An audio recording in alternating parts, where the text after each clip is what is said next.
Welcome into the Cam Strick podcast, episode number 191, baby. 91, man. Presented by Hair Club. Cool. What's wrong with you today? I don't like waiting. I don't like waiting on you. I don't like waiting. You don't ever have to wait on me. Sometimes I have to wait on you, and I get impatient, and I waited on you, and I want to fucking go. Let's go. Don't you have time to go eat lunch? Or I did eat lunch. Did you? And I came here, so that's a good thing, because usually I don't eat. Yeah. Since fucking 5 o'clock in the morning, and I kind of get. That's not true. I've been in the studio with you. Yeah. You bring a lot of snacks. Just little knick-knacky snacks. Yeah. So I can't eat when I'm on radio. How much do you have to eat throughout the course of the day? I eat these little tuna things, dude. They're like the goat tuna, and you just take off the thing, and there's a little spoon. You go yum yum yum yum yum yum, and they're good. They got like celery, carrots, and tuna in there. There's like little protein things, man. And I bomb those mugs. I can't eat a lot when I'm doing radio and shit. Because I feel like I'm like, blah, blah, blah. I got to be up for the fucking. Well, you can't be eating on the air either. You don't eat on the air. My biggest pet people who peeve. do that, and you hear them eating. They don't do it on my show, homie. They don't do it on my fucking show. That is such a lazy piece of shit thing to do, is to eat. You think fans, when they're listening, want to hear you goddamn eat? They don't. It's disgusting. And that just means that when I used to do radio with a couple guys, we go to these restaurants for, restaurants would pay us to have our radio show remotes, and we'd go to these restaurants, and I'd get there early. I'd talk to people, do all my stuff, get all my stuff set up. But my dipshit partners would come. They'd fucking order. They'd get there 5 minutes before the show starts. Then they'd order. Then they're smacking their lips, and they're eating nachos while they're talking. And I didn't have the power at the time to be like, "What the fuck is this?" You still don't have the power. Yeah, okay. No, you don't have the power. Yeah, sure. What kind of power do you have? I mean, I kind of run the show and everything we do, besides the podcast where you organize things. Can I just tell you things, though? What? Because I don't eat until I don't eat before noon. I could tell. Yeah? And then I eat between 12 and 8. That's my eating window. And I try not to eat until after 9 or after 8. But sometimes if you eat at like 9 or something, and then I don't eat until after 1 o'clock the next day. Well, you don't have to be a fucking psycho about it. Like you ain't putting any weight on anyway, homie. I would. You ain't putting any muscle on or weight, so you're all good. Although you look tan. I'm very tan. You look goddamn tan. Yeah, I'm very You look tan. good, Yeah. actually. Yeah. Well, I'm out in the sun a lot. Good. See, I got to be nice to Andy.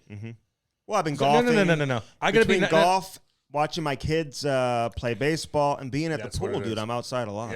Yeah. How's that? What pool do you go to? Creve Coeur Racket Club. I told you that. Sick. The Racket Bunch Club. of badasses. Did you see there. somebody comment about the Racket Club on God. Instagram? It's a party. They hear it all. They hear a it party all. there. It's a big time party. I bet it is. I'd like to bring you with me, actually. I wouldn't. You couldn't pay me to go to that goddamn nerd club. Sure, I could. No, well, if you paid me a lot of money, I guess I would. I could pay you to have you do that. You'd pay me to do it. Listen, I think my neighbor, my sprinkler system was going off today, and all of a sudden, one of the sprinkler heads is on his side of the fence.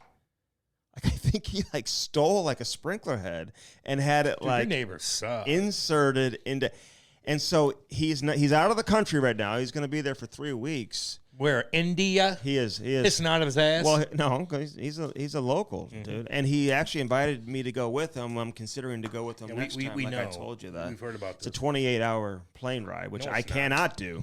It's not a 28. That's the most absurd fuck thing you've ever said in your life. It's 28 hours. No, it's not. Well, over layovers and all that. Okay, maybe. Because he told me it's a 28-hour trip. 28 hours to get to India. India's not in the South Pacific, homie. India's still right there. Like, it's not as far. Where? It's not all the way over in fucking Asia. It's right at the beginning part. It's western part. Asia doesn't take 28 hours, does it? Takes longer than India. Look at a fucking map, homie. Yeah, maybe. You know you what go takes, to China. You know what takes the longest is to go to Australia, Indonesia. That's South Pacific. I want to go to Indonesia. It's one of my. It's on my bucket list. Yeah. A lot of volcanoes. Patagonia, Indonesia. I'd go to South Pacific, man. I'd go to Bora Bora. I'd go to French Polynesia. Bora Bora. I'd go to Fiji. I'd go to New Zealand. I've always wanted to go to Fiji. I wouldn't go to Australia. They've got those blue waters. I want to get an underwater bungalow, with the glass expensive. bottom. No, I know. Glass bottom. Andy, they're floors. expensive. And you get it all catered. So if you go in, you could buy a little, the little island and get the huts. You got to start selling a little bit more things. We're going to do that. Because, I ain't flying on a commercial flight that far. I can't handle. I'll have a heart attack. People are reaching out to us. They want me to come play golf with them, actually. And they always tell me that I can bring you with me. Okay. But people are reaching out. Golf companies reaching out. Hopefully we'll have some news on that very, very soon, which I love, by the way. But I got to get you out of your comfort zone. You're got to be willing to go play in some different courses and stuff like that. Yeah, I know, but when you have two top 10 courses in your backyard, it's hard to want to leave your fucking house. It's business. But it's business. And it's so funny, like somebody, and I don't want to chirp Tampa Wingo, which we love because of Bacardi's. I talked to them, but they're like, "What course is that? I thought, is that St. Albans?" I go, "No, that's Tampa Wingo. It's not St. Albans." No, one of them was Tampa. Yeah, that's what I mean. St. Albans. Yeah, I know the first video, but the second video. But let me say something though. Andy always finds ways to bring me down, right? Like I feel good, and this might be selfish on my part, but whenever I make somebody feel good, meaning I pump their tires up, and I know I chirp Andy, that's the business part of things, but Andy, the little things outside of what you guys hear, I pump Andy's tires up all damn day. I stick up for him any chance I can. And in life, I always, when I make somebody feel good about themselves, it makes me feel good. Yeah. It makes me feel good.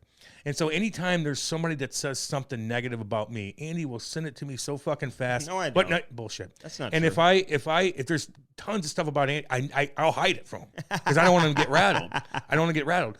So Andy, before my show the other day, because we didn't get to talk about this, sends me yes.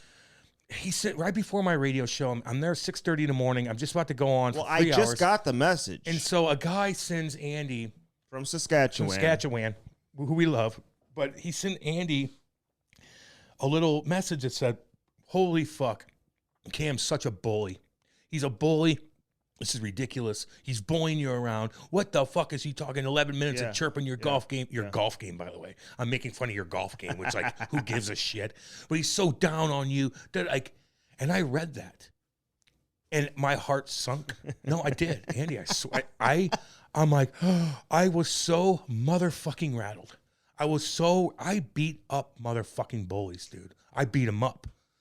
I was so fucking rattled. I had to go a 3-hour show. I was like, thinking about that the whole time. I'm thinking, man, was I that hard on Andy? I'm like, was that? So I'm thinking, man, other people are going to text me and say that I was a bully. Yeah. And I was like, fuck. I was so. Did anybody else text you that? Hell no.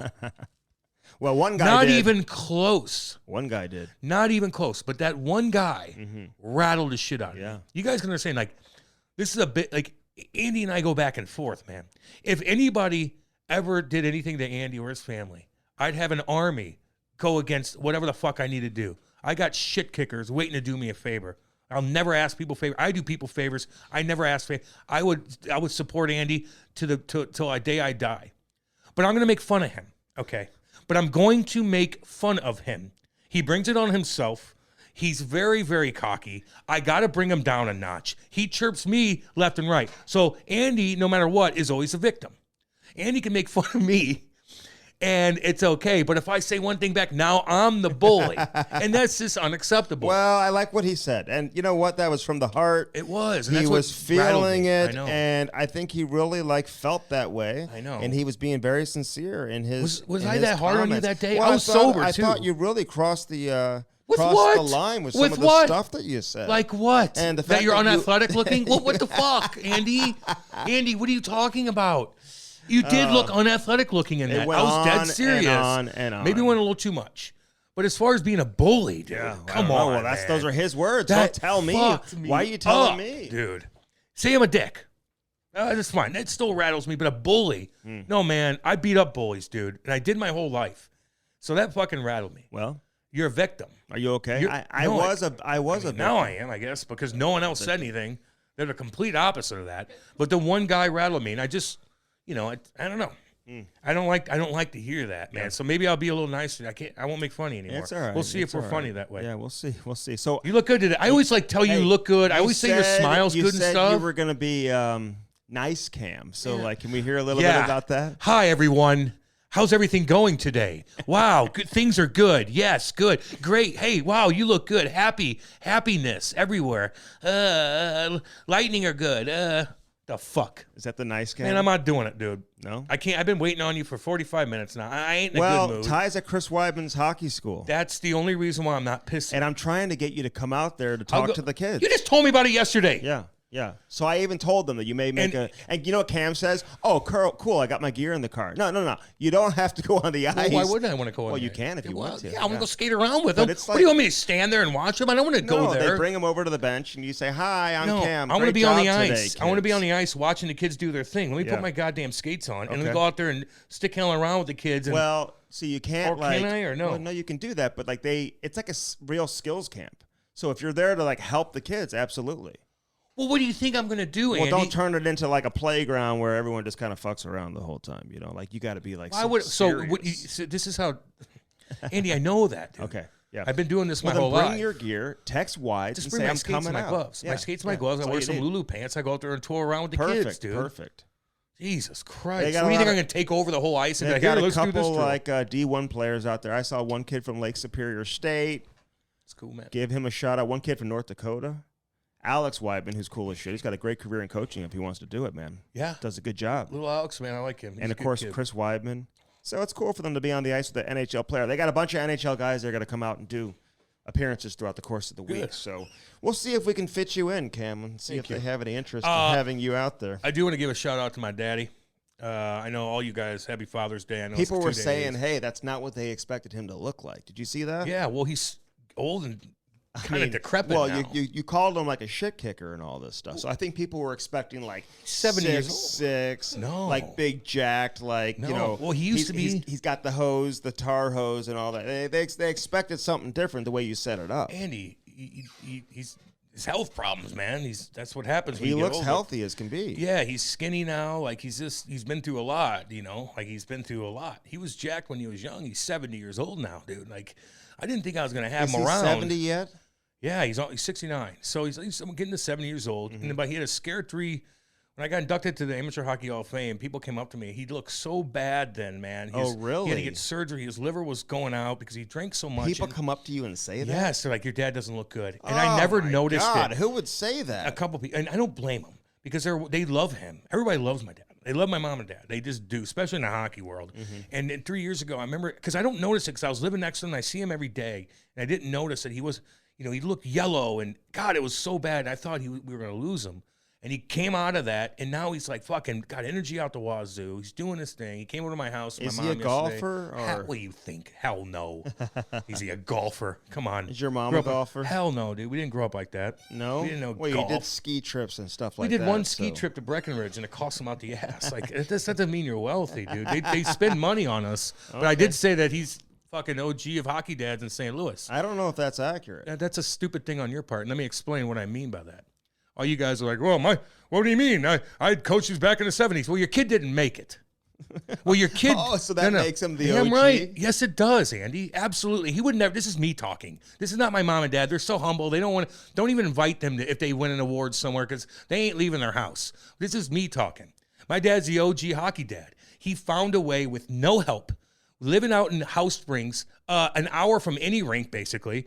We had no hockey knowledge at all. I was a first generation hockey player in town. We had no connections anywhere. He didn't have any money to buy my way into anything. He took me everywhere. He never missed a beat, saw me get drafted everywhere, told me exactly what I should do without even knowing it. He was ahead of his time, man. He was certainly ahead of his time. He took care of the players, drove them all the way up to Michigan, even Joey Vitale and guys like that. He drove players without even having them have any money, and he took care of them, and he just was ahead of his game. And he found a way for me to play in the NHL for 10 years when I'm a psycho. He's a fucking OG hockey dad. So I think 20 years ago today you were drafted. Is that true? Yeah. Okay, can we talk about this quote? I mean, they interview scouts in this story that ran in the local St. Louis newspaper back 20 years ago. Yeah. And so there's like there was like 4 or 5 kids that maybe were going to get drafted out of St. Louis. Yeah. Any of those other kids get drafted or no? Which ones? Like Constantine? Yeah, they all did. They all got drafted. Yeah, that's what they're talking about in that. McKenna, he didn't get drafted. Yes, he did. He got drafted in the 7th round. Okay. Me, Jan Stasny. Yeah, Jan did. Mikey McKenna, Jason Considine. Yeah, and there was one other guy too, I think. I forgot. Anyway, so they had like a little write-up about each kid who was potentially going to get drafted. Yeah. And they talked to scouts. One of the scouts, when it came down to Cam Janssen, he said, I've never seen him play before. And I'm like, first off, what kind of scout is this where you're playing in like the OHL at the time and had created a name for yourself? Oh, God. You were going to be drafted. You were interviewed, I think, by like 10 teams, it says in the article. That's I don't know who they're talking to for the story. Okay, I've never seen him play. Yeah, I've never seen him play before. Then, as bad as that is, it's like the guy who wrote the story. How do you use that quote and put that in the story? I don't know. Like it Tom makes Whitfield? Whitfield. He's a good guy, man. Wheatley. He wrote Tom Wheatley. My bad. But it makes the writer look bad. Kind of. Like you're like you got to like reach out. Okay, well, if he's never seen him play, well then I got to go to the Rolodex. I got to call a different scout. Well, how about you call one scout in Canada? Like just so one. I mean, I played in the OHL. Does he not cover the OHL? I led the league in penalty minutes and fighting minutes. What, are you talking to a scout who's like in Finland? Yeah, I don't know. Is he in Russia? He doesn't scout North America? It's all good. So anyway, I just thought it was hilarious, man. Well, how about Lindsay Middlebrook? In Cam's write-up, it says, I've never seen him play before, so he couldn't comment. Yeah, good for him. That's good. That's classy research right there. How about, and then they were talking talking about... about... Middlebrook chirping me a little bit on there. Did he? He's like, he's fast. He goes, he's fast, straightforward, but he doesn't know how to turn. Or Oh, my something. God. And I love Lindsay. I've known him forever. Thanks, Lindsay. But he did say, like, Mike McKenna was listed in there because he's the same age as you, and it was his draft year. Yeah. And he said he was talking about his puck handling, saying he's better than Marty Brodeur at puck handling. I was like, what? Chirping me and praising him. Yeah, but like chirping, he's better than Marty Brodeur. No, he's not. I mean, you can't say that. No, you can't say that. Listen, when you're writing an article about kids getting drafted in the NHL from St. Louis in 2002, no one had any hopes with us making anything. No one's ever made it before. No one's even really came that close. And all of a sudden, you got but they had some kids younger than you that were getting drafted and stuff like that. Like Neil Komodowski was a third-round pick. A couple years before, but that's it. Connor Dunlop, obviously. Paul Stastny was an 85. He's a year after you. Yeah, a year after me. So Jan. Who else? Jan's older than you, though, No, right? he got drafted, though, in the same draft year because he bought. But there wasn't that much stuff. No, there No weren't. one's doing the OHL. No one was doing any of that shit. We didn't even know. My parents didn't even know what the OHL. We had no idea what it was, and they're like, "You have to go to Canada." Yeah. And we're like, "What?" We thought there was igloos. When up I there. was growing up, there would be, on a very rare basis, the kid that would leave to go to Canada, and guess what? They'd be back like 2 months later. There it is, Andy. Oh God, there's big kids up there. I have to live with a family. Yeah, it's hard. Well, it's an adjustment, dude. St. Louis hockey players at the time really weren't ready. Weren't ready for any of that. Now, you would have the odd kid who would go and do well and then have a pro career. Certainly not an NHL Like who, career. Mike Gober is a guy who was drafted by the Red Wings, I believe. Like what year? He won a championship, like an Adirondack. Oh, in the American in the League. American League. Yeah, like playing like with Barry Melrose and those guys, I think. Oh, way back then. Yeah, Okay. like Barry may have been the coach. But there's a big gap, and then it wasn't. Yeah. So that was kind of a big it's deal. not the NHL, right? Yeah, it right? wasn't NHL. But there's nothing against the American League. I'm watching the American League final right now. You got Springfield, all the Blues prospects playing in this. Yeah, man. In this championship round. It's a big deal. It should be televised. I don't want to make a big deal out of it, but it kind of sucks. Like, you play in the American League, like one league removed from the NHL, and your games aren't on TV in the final. Yeah, I know. It's kind of embarrassing. I know. Like, you got hockey. Like, you got like Hockey East stuff's always on TV and shit. Dude. It's just no one cares about the American League, man. They don't. But, like, they don't. The games should be televised somewhere. Even if it's televised in their local markets, maybe you could pick it up. Like, hey, what else is going on? Oh, my God. There's not much going on. So they're playing NBA's Chicago, and Matt Kessel, man, I'll give this kid a shout-out because he scored the game-winning goal in overtime. Great comeback. James Neal doing his thing. Yeah, real deal. They've got Chucky Siburns, Charlie Lindgren, who was in goal yesterday for Springfield. They kind of been going back and forth, he and Joel Hofer. Hofer's a former gold medalist in the World Juniors for Team Canada. Yeah. A lot of our Canadian listeners certainly know who he is. Love all y'all. But Dakota Joshua, they got a bunch of guys who are down there.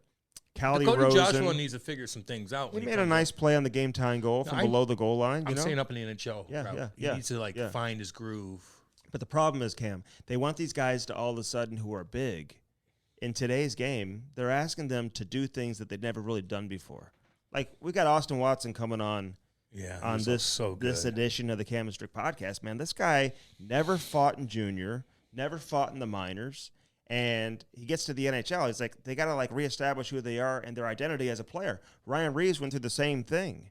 You know, like Jan Stastny was like, hey, listen, Reaver, you want to play in the NHL, dude, you're going to have to start fighting. Because you ain't that good. So, you know what I'm saying? It's just like, I but just fortunately think a lot for of these bigger players, like they're asking him, Dakota Joshua, like he's always been more of a skilled guy, offensive guy, and he's not ever going to be that. He wants to have a career in the NHL. He's got to be a fourth-line guy who plays physical, wins battles, finishes hits, and maybe fights the odd time. I think he's kind of learning I get that, you. you know? I get you. Puck protection. But don't feel sorry for these guys. Who feels sorry for him? I'm just saying. You're bringing it up, and I'm just letting the audience know. You ain't dealing with fucking Colton Nahr, homeboy. You ain't dealing with fucking Brian McGrattan. You ain't dealing with Johnny Erskine or Eric Goddard or Derek Boogaard. Listen to me. Hold on. And not to Lindsay mention. in the article, by the way, he said, you know, you're aggressive, whatever, but you're not a heavyweight. He did say. Oh, that's another thing. Andy. That's the greatest story I've ever read. I forgot about that. Okay, so I know he bashed me a couple times. That? Oh, he was so fucking wrong. And I love Lindsay. He had the best sideburns. I like him too, but you kind of fucked me on that, and you were goddamn wrong. He's like, Cam's a tough guy.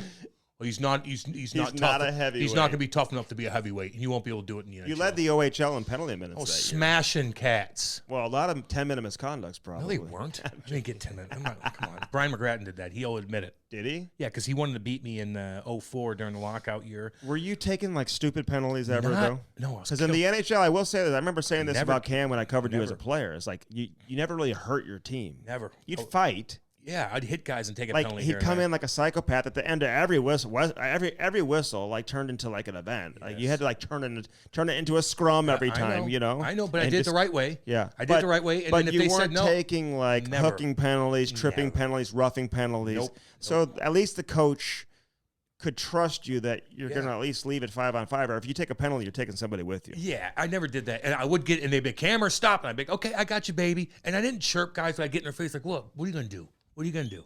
Get on with yourself. Like that kind of stuff. Mm-hmm. But the guys like, they punch a guy Is that what you would say? Get on with yourself? I go, what are you going to do, boy? Little boy? No, you'd say, get on with yourself. Like I say to you, what are you going to do, little boy? But anyway, yeah, so Lindsay Middlebrook said that he's not going to be a heavyweight. And I'm like, that motherfucker.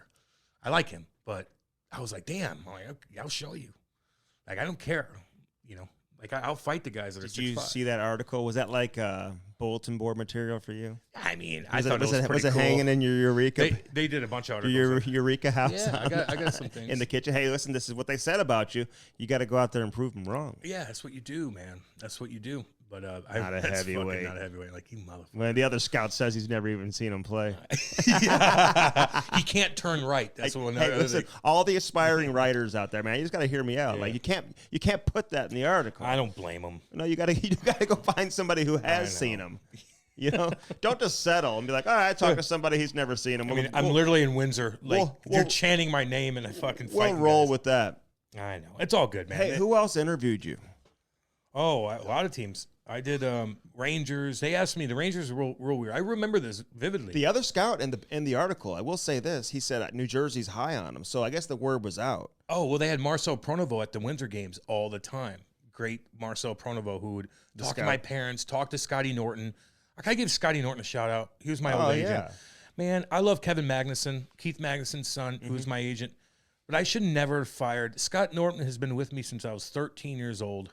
He came up to my dad at a tournament up in Toronto, and he was by my side. My parents didn't have any money at the time. He helped out with equipment. He helped out with everything. He took me to the draft. He brought me up to Chicago. He introduced me to so many people. Made me more money. He made me sponsor money. He did this. He did so much for me. And I fired him after I threw out the first pitch with the Cardinals, and that night we were all partying, kind of got a little drunk. I fired him because of pressure from other people. What do you mean? Because Scotty did a couple things. Remember the Barch thing? Yeah. Where he tweeted out. But he was in charge of my Twitter for a while. Yeah, it was stupid. I didn't know what Twitter was. And now Brody does it. No, I do. I do my own Twitter. I just have Brody posting sometimes here and there. He doesn't like speak for me, which is Twitter. You're speaking for somebody. I know. And I knew that at the time. Caruso and the guys were like, you got to get rid of him. Oh, really? Oh, yeah. And I'm like, okay. I was kind of peer pressured into it. I should have never done that. Not that it would have changed anything. Not that I would have played another year or I got more money with something. Yeah. I'm not saying that would have happened. Did you tell him and give him the green light to tweet for you or what? Yes, I did. It's totally my fault. It's totally my fault. But I look back on it like, if you have a guy, and again, I love Kevin Magnuson, who's an agent from Chicago. Great guy. I know Kevin. But Scotty... I called Kevin one time when you got in a little bit of a jam. He was having dinner. I'm like, dude, you got to get on this. I know. But Scotty was always there for me, and he worked his ass off for me, and I should have never let him go. If you have a guy that's there for you every fucking day... Since you're 15. Since I was 13. 13. I was young. I'm in tournaments, AAA. He's coming up and talking to my dad. Yes, he had a couple St. Louis guys. He had Ben Bishop as well. Yeah, and Scotty, I just got to give him a shout out, man. I love him to this day. So Scotty and I became pretty tight, actually, when you were playing here. Yeah. And we had met up a couple times, I think in Chicago once, and went to breakfast or something. We had fun together too. So, well, you know what? Hey, listen, sometimes you gotta make. I got peer pressured, man. I didn't know what to think. The shit I know now, good God. If I could just go back in time with some decisions, man, I don't know. I know everybody could say that. All you guys out there, not just in the hockey realm of things, but in work and life. How'd you pick Magnuson then? Like, because you didn't know him probably, right? No, I knew. Well, because I just knew guys from Chicago, and my money guy at the time knew him, and you know, it just was an easy thing. It was an easy transit. And Kevin's cool as shit. I just don't like screwing people over that. No, I hear you. And that probably hurt, man. That probably hurt. It did. I was in a weird jam at that time, too. Were you? I remember I was going through all self-induced, guys. You know that. Just all self-induced. I was just partying way too hard. I was trying to balance my workouts. I was in a hole. I put myself in a hole at that time. Then I kind of break up with him. It's like breaking up with your girlfriend. Really, it is. The guy's been with me forever. Did you do it over email? I don't remember. Oh, don't tell me that. No, email, no, I talked to him. Okay, but you know what? Anyway. I see some of these agents that are lurking after games, though. I've seen them down there. What do you mean lurking? Well, they're just like, they're there, and you know, they'll talk to other guys and whatever, and, you know. Well, what's wrong with that? Well, I'm just saying you can do that. I'm just saying there's always, you got to have thick skin, and I think you got to have a level of security as an agent and trust that your client, because there's always other agents that are trying to pry them away, dude. It's happening all the time. No one's trying to get me or anything like that. Well, maybe not you, but others. You know, there's others. I just thought I just got peer pressured. Just remember that in life as a whole. If a guy's loyal to you, there's so many people that aren't loyal. It's hard to find loyal people. It's hard to find them. So just so you know, Andy, so you know too. My wife just said, "Oh my God, look at him. He's got a little AAA blues bag, little tie. He sent me a picture of Ty. Is this skating okay? Is he all right? Yeah, I did good today, I think. All right. I don't know. We can cut you it just all don't. Who cares? Oh, whatever, okay. You don't have to cut that out. Listen, the reason why I'm not mad at you is because you were Ty. If you'd have been like, did you do something? I would have been like, go fuck yourself. You're on my time. But now it's Ty's time, and that's fine because it's him, and I love him. And that's what Denny would have done. Denny didn't miss a beat, dude. And he didn't have connections like you. Like, Ty's going to have it pretty fucking good. Having a daddy like you, get him into any goddamn thing. We didn't know what the fuck to do. How was your Father's Day? Did the dogs let you sleep in? Like, did they make you breakfast? No, the dogs didn't make me breakfast, Andy. That's an impossible feat to have. I went and got breakfast from the country club. We had Bloody Marys. My mouth says, "Oh, Bloody Marys are making me very sick right now." Well, don't very them sick. I can't. In the morning, I'm just like it kills me for the rest of the day. Kate golfed with her mom and dad on the golf course. I saw that you were not invited as part of that. No, my parents were. I didn't want to be in that. I'll tell you this right now. Golfing with her and her mom is the most miserable. She doesn't listen to the podcast, so I can fucking. Why? Because they're slower than shit. And oh my God, and they'll be like, here's a ball, boom, 5 feet. I go, pick that up. Well, you showed me a nice picture of Kate. You guys have very similar form, actually, very similar. Form. Why you steal my jokes, dude? Because Kate's swing is just like yours, although it goes right down the pipe sometimes. Does it? Yeah, but she's got the power like you do. But they were so fucking slow. I have my binoculars out watching them, you know. And I'm watching how backed up it is before after them. Oh, I know. Dude, but listen, your bill is going to be high this month. After taking me, I got a couple stogies and stuff like that. It's all good. Keep making me money. We'll be okay. But I was watching them through the binoculars, man, and people were just lined up. And I'm like, oh my God, thank God I'm not out there with them. But you know what, you assholes? If you're on a Father's Day weekend on a course, you better expect it to be slow. Really? And especially, no one's going to talk to my wife or her mom like that. I'm just waiting. What do you mean? I'm waiting. Oh, for them to call you? No. We're on the 12th hole, somebody's talking shit? No one's going to call me. No, or I'm just waiting for some asshole to say something to them.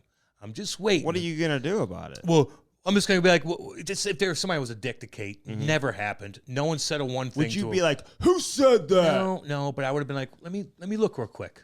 Who said what to you? Depends on what they said. Depends on what they said. Oh, I'd probably call them out because if they came back up the turn, I'd just walk out in my backyard with my dad and just stand there like, oh, because your dad would give you a little more. Well, it just would have been like, no one should chirp you guys. A dad and their daughter and a wife in front of you. Yeah. They let people go by. They'll do whatever you want to do. They will. Okay. They respect. They're not stupid. Okay, but they are kind of annoying. How's her mom at golf? Not good at all. Better than you or no? I mean, she's not good at all. But she's funny. What about the dad? He's pretty good. Is he?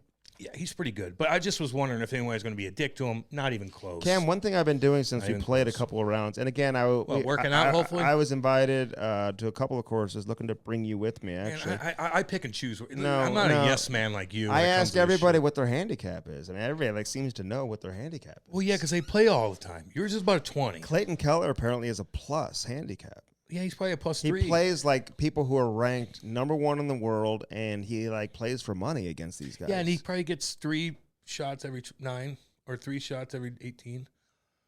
He's a +3. And he's playing a scratch golfer. He'll get 3. No, he's like scratch, but like better than scratch. What would that be called? Like if you're better than scratch? Well, I don't think he's better than scratch. Well, he's got to be scratch. He said he's a plus player. That's not better than scratch. Okay, well, the way that's how it was explained to me. Like, I don't know. like that's it's better than scratch. By to you a long time ago. All you need to do is just figure out how to hit the ball athletically. Well, I had a couple good shots. I mean, they weren't that good though. I mean, like you hit it. I showed. Don't get me wrong. I'm duffing the ball left and right, but at least I'm like powerful. So I'm with a couple of the hockey dads today while you were waiting for me. And talking, and take your time. Appreciate it. The video is circulating around the rink. Peelsy's showing everybody. Of course he is. And Doug Krogan, who's my guy, I'll give him a shout out from Anheuser-Busch, man. He's like, "Are you kidding me?" I'm like, "What?" Whatever. I'm like, "Oh my god." Your mind was right. You couldn't keep up with me and my buddies. Can we put it to rest now? Hey, look, if you golf with me, you're probably you're gonna get your mind right. Like it's just how it goes. Like it's just how it is. Like but the thing is, like that's not an excuse though, man. Like my buddies are doing the same thing we're doing, and they're bombing that mug down the pipe. Well, they just have way more experience. I know. I'll get there. Saying. I'll get there. Yeah, we both will. Because I'm actually from playing golf a couple. Then I wanted to play again. I know. After the first day, I was like, God, I don't want to go back out the second day. Yeah. But going back the second day now made me want to go back the third day. So I may come out this week and play another round with you. Yeah. Okay. Hold your breath. I'll invite you. Can we just like jump on for like and play like 2 or 3 holes? No, you don't want to do that, man. You don't just jump on it. You play 9, just cruise through 9 for an hour and a half, fly through it. Yeah. It's nice to go at like 4 o'clock in the 5 o'clock in the afternoon. No one's on the course. Golf is the most exhausting. It's exhausting activity you can possibly mentally do. Exhausting, dude. Physically, it's 100 degrees outside too. That's part of the problem. I just can't do it when people are watching me. They're like, hey, oh, you don't like it? It makes you nervous? I love it. When people are like, you sure about that? Like a gallery, you know, like when they're sure watching. Oh, I like it. I like it. You perform pretty well. I'd like to play in a member guest, actually. Are you invited to do that? Like, since you're a member? I do. I get invited because I'll have a 20 handicap. You know, so is that what yours is? Yeah. How do you know? Who determines that? Well, they'll just I don't have it documented, but people will be like, Cam's a 20. Yeah, he is a 20 handicap. So I'll get 20 strokes. Yeah. So I'm not a bad partner because if I really concentrate, somebody gave me an Adderall or 2, I'm really going to concentrate. Yeah. And then I'll make some good hits and I can putt. Couple of things before we get into some hockey. I'm going on vacation next week. I'm looking forward to it. Where are you going again? Hilton Head. Oh, okay. And I'm thinking about the old folk? I'm thinking about surfing, like doing some like surfing and stuff like that, and fishing. I go fishing. Well, because last time, we'll see. Like, I don't think your body can handle surfing, excursion. Dude. Really? I think the wind will blow you right off that thing. No, I've done it before. I bet you have. But I have this fear of like sharks, which I shouldn't talk about because last year I kept talking about my fear of bears, and then like self-fulfilling prophecy, it happened. I ran into a bear, as everybody knows, on my hike. It was 10 feet away, staring right at me. Yeah. I did everything you're not supposed to do, but I outran the bear. It was a very scary situation. But I'm afraid of sharks, dude. I feel like East Coast beaches are loaded with sharks. I don't know why I feel that way. Yeah, especially down south too. They migrate, man. They go up and down the coast. Do you know where they are right now? Do you have your shark tracker on? You could look it up. Yeah. You could look it up. Look, sometimes you could take a drone and you go by South Florida and there'll be monsters, 10,000 tiger sharks or 10,000 hammerheads. What's the difference between a tiger and a hammerhead? Oh, well, the hammerhead has a goofy, like, hammer-looking head, and a tiger shark looks like a normal tiger, but it has stripes on it, and they're aggressive. Really? Yeah. Any shark's creepy, except for nurse sharks. You'd be okay with that. But it depends on the current, like how the current is. And the great whites like it kind of cold up north by Boston, like all those big, Jaws, that was supposed to be in, like, Jersey Shore back in like the 20s. That's when that great white was murdering all these motherfuckers, and they got the movie Jaws from that. And that came out of Jersey. That cold water they like. Now down south you'll get more like it just depends on how the current is. Like the Caribbean, there's no sharks. Yeah, there is, like dude. I've never seen a shark down Andy, there. there's sharks everywhere. When I'm in Jamaica, Andy, with my people, I don't see any sharks down there. Because you're not looking. Where are you looking at? 5 feet? You can only see so much. Are you taking a drone everywhere? Take a drone up. Take a drone up and look around and see if you see any fucking big old shadows, brother. I wouldn't worry about a shark. I'd worry about the current taking your little bitch ass and fucking sneaking you right off. That's what I'd worry about. That's happened before, actually. That's the scariest thing ever. In Mexico. Never mind the shark. Although your shark's going to bite you most likely in 3 feet of water. So if you're in 3 feet of water, those sharks will fucking bite your Achilles and you'll bleed out. So the heaviest current and biggest waves I've ever experienced were in Hawaii when I traded a snorkel for a surfboard. Yeah, they're big down there. Because I used to trade things. A buddy of mine who I met down there was making flutes out of bamboo. Remember I told you that before? So he'd trade his like bamboo like for anything. You could trade it for whatever you want. If Andy was in a band, he'd play the flute. My daughter played the flute. Very good at the flute. But then she wants to quit the flute to the point where like she's not doing it. It was like one and done. The flute ain't getting you nowhere. The band guy is like emailing us being like, I really think you guys should encourage her to continue with the flute. Say, can she play the drums or something? I don't know. It's like, dude, a girl playing the drums and knows what she's doing is pretty cool. Or guitar. Or guitar is sick tough. I'd love for her to play the guitar. I go on. They don't offer it though. They should always offer. Why guitar. am I playing the flute? I know. What does that do for me? So I'm in the backup part of the band. Oh, my husband's in a band. Oh, what's he play? Oh, the flute. No, he's not. He's not in the band. No one even knows who he is. When you're in a band, either you're the drummer, you're the lead guitar, you're the bassist, or the lead singer, baby. You might find a saxophone or something going on. Yeah, but no one knows about him.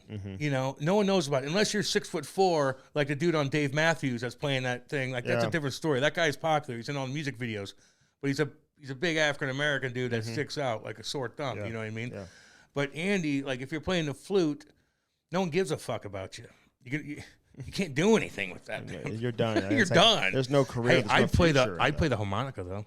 I'd play that harmonica. It's badass. I have a harmonica. Just like what Steven Tyler does. Where he goes up there, he sings, he takes a harmonica like blah blah blah blah. Jethro Tull does the same thing. Did you know that I was in a Steven Tyler, obviously known as the lead singer in the band Aerosmith, in case you didn't know that, Cam, back in the day. I just brought him up, you moron. Yeah, why would you? He's in rehab now, too. Is he? Went back. He's 75 years old back in rehab. Oh, my God. He looks like How is he alive? 45. It's amazing. He was great. He looks like he's 45? Well, no, he doesn't. He looks like 105. He looks like he's 90,000 years old. He was great on Celebrity Apprentice a few years back. I remember watching him. I like Apprentice, man. Trump? Oh, yeah. Well, this was before Trump, like, acted crazy and doing all that. Trump's been crazy since the 80s, you dummy. Social media crazy. I'm telling you.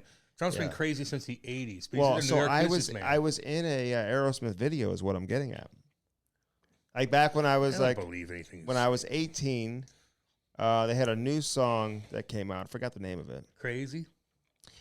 This is like, maybe I wasn't 18. I was like younger than that. Maybe I was probably 15. It's probably in the 90s when they came out, Get a Grip. Mid-90s. Get a Grip with the cow on it, with the earrings in their nipples. So they said, hey, we're shooting a music video, and the crowd is going to be a part of the video. So they were telling people to, get kind of crazy and whatever. And so I did that. And, of course, I see the video camera and whatever, and then they show the crowd. And so I'm somewhere in there. Andy, you force stories on us, don't you? I was in the video. Like you force stories on us, don't you? I'm in the video. For Aerosmith. Sick. Aerosmith. You don't even know what song it was. I'll think of it. I'll have it next time. Aerosmith was very prominent. His music was in Dazed and Confused, which is one of my favorite movies. Yeah. My friends and I used to watch it like every single day back in the summer. Like that movie. And so we went to the Aerosmith concert because that's what they did.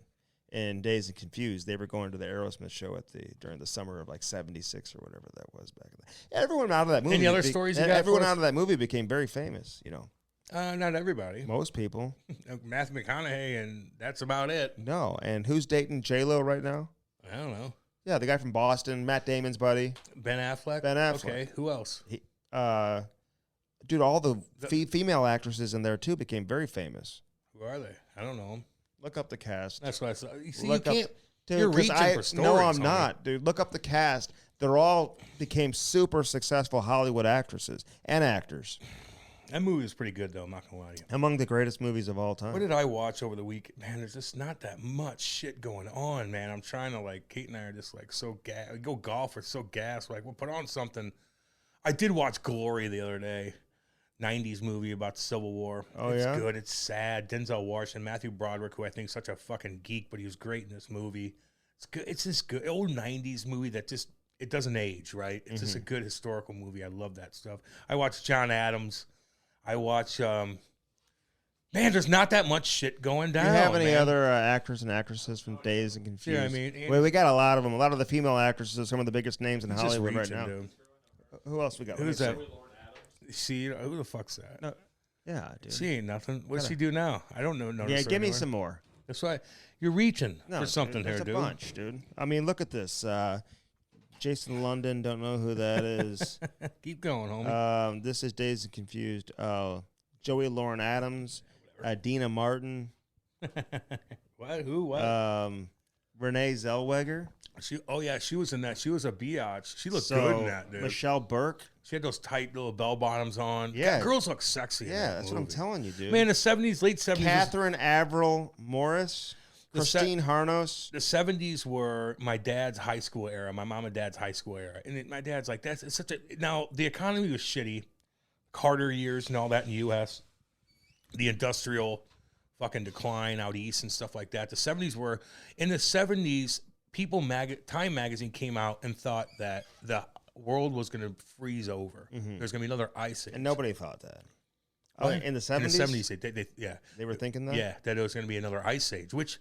makes sense. Like, listen, 12,000 years ago, we had a fucking ice age, 2 miles long, that came all the way. You notice these big rocks in the middle of the plains that came out of nowhere? Where do you think they came from? They came from the ice age, pushing them all down. There's a particular rock in New York City that's just in the middle of Central Park. 30 Rock? No, a huge rock that came from way up north in Canada. Really? And the ice age, 12,000, brought this rock all the way downtown in the middle of Central Park. It just landed there? Yeah, because the ice pushed it down. Like a big boulder? Yeah, huge boulder, gigantic. Yeah. So listen, I listen to Graham Hancock.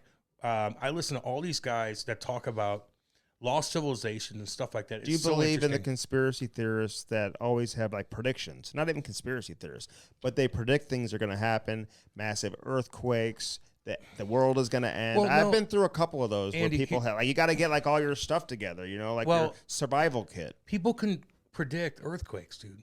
They could certainly predict. They're not very accurate. No, they kind of are in a way, because you can look at the tectonic plates and know when the next eruption is going to be because they're so jammed up. So you could predict that. You could also predict for a while an asteroid coming. Like, they could see pretty far out there. Now, you're not seeing everything, and there's going to be something that's going to rock us. And they think even back 12,000 years ago, there was a huge asteroid impact, and there's a lost Would you want to go to space?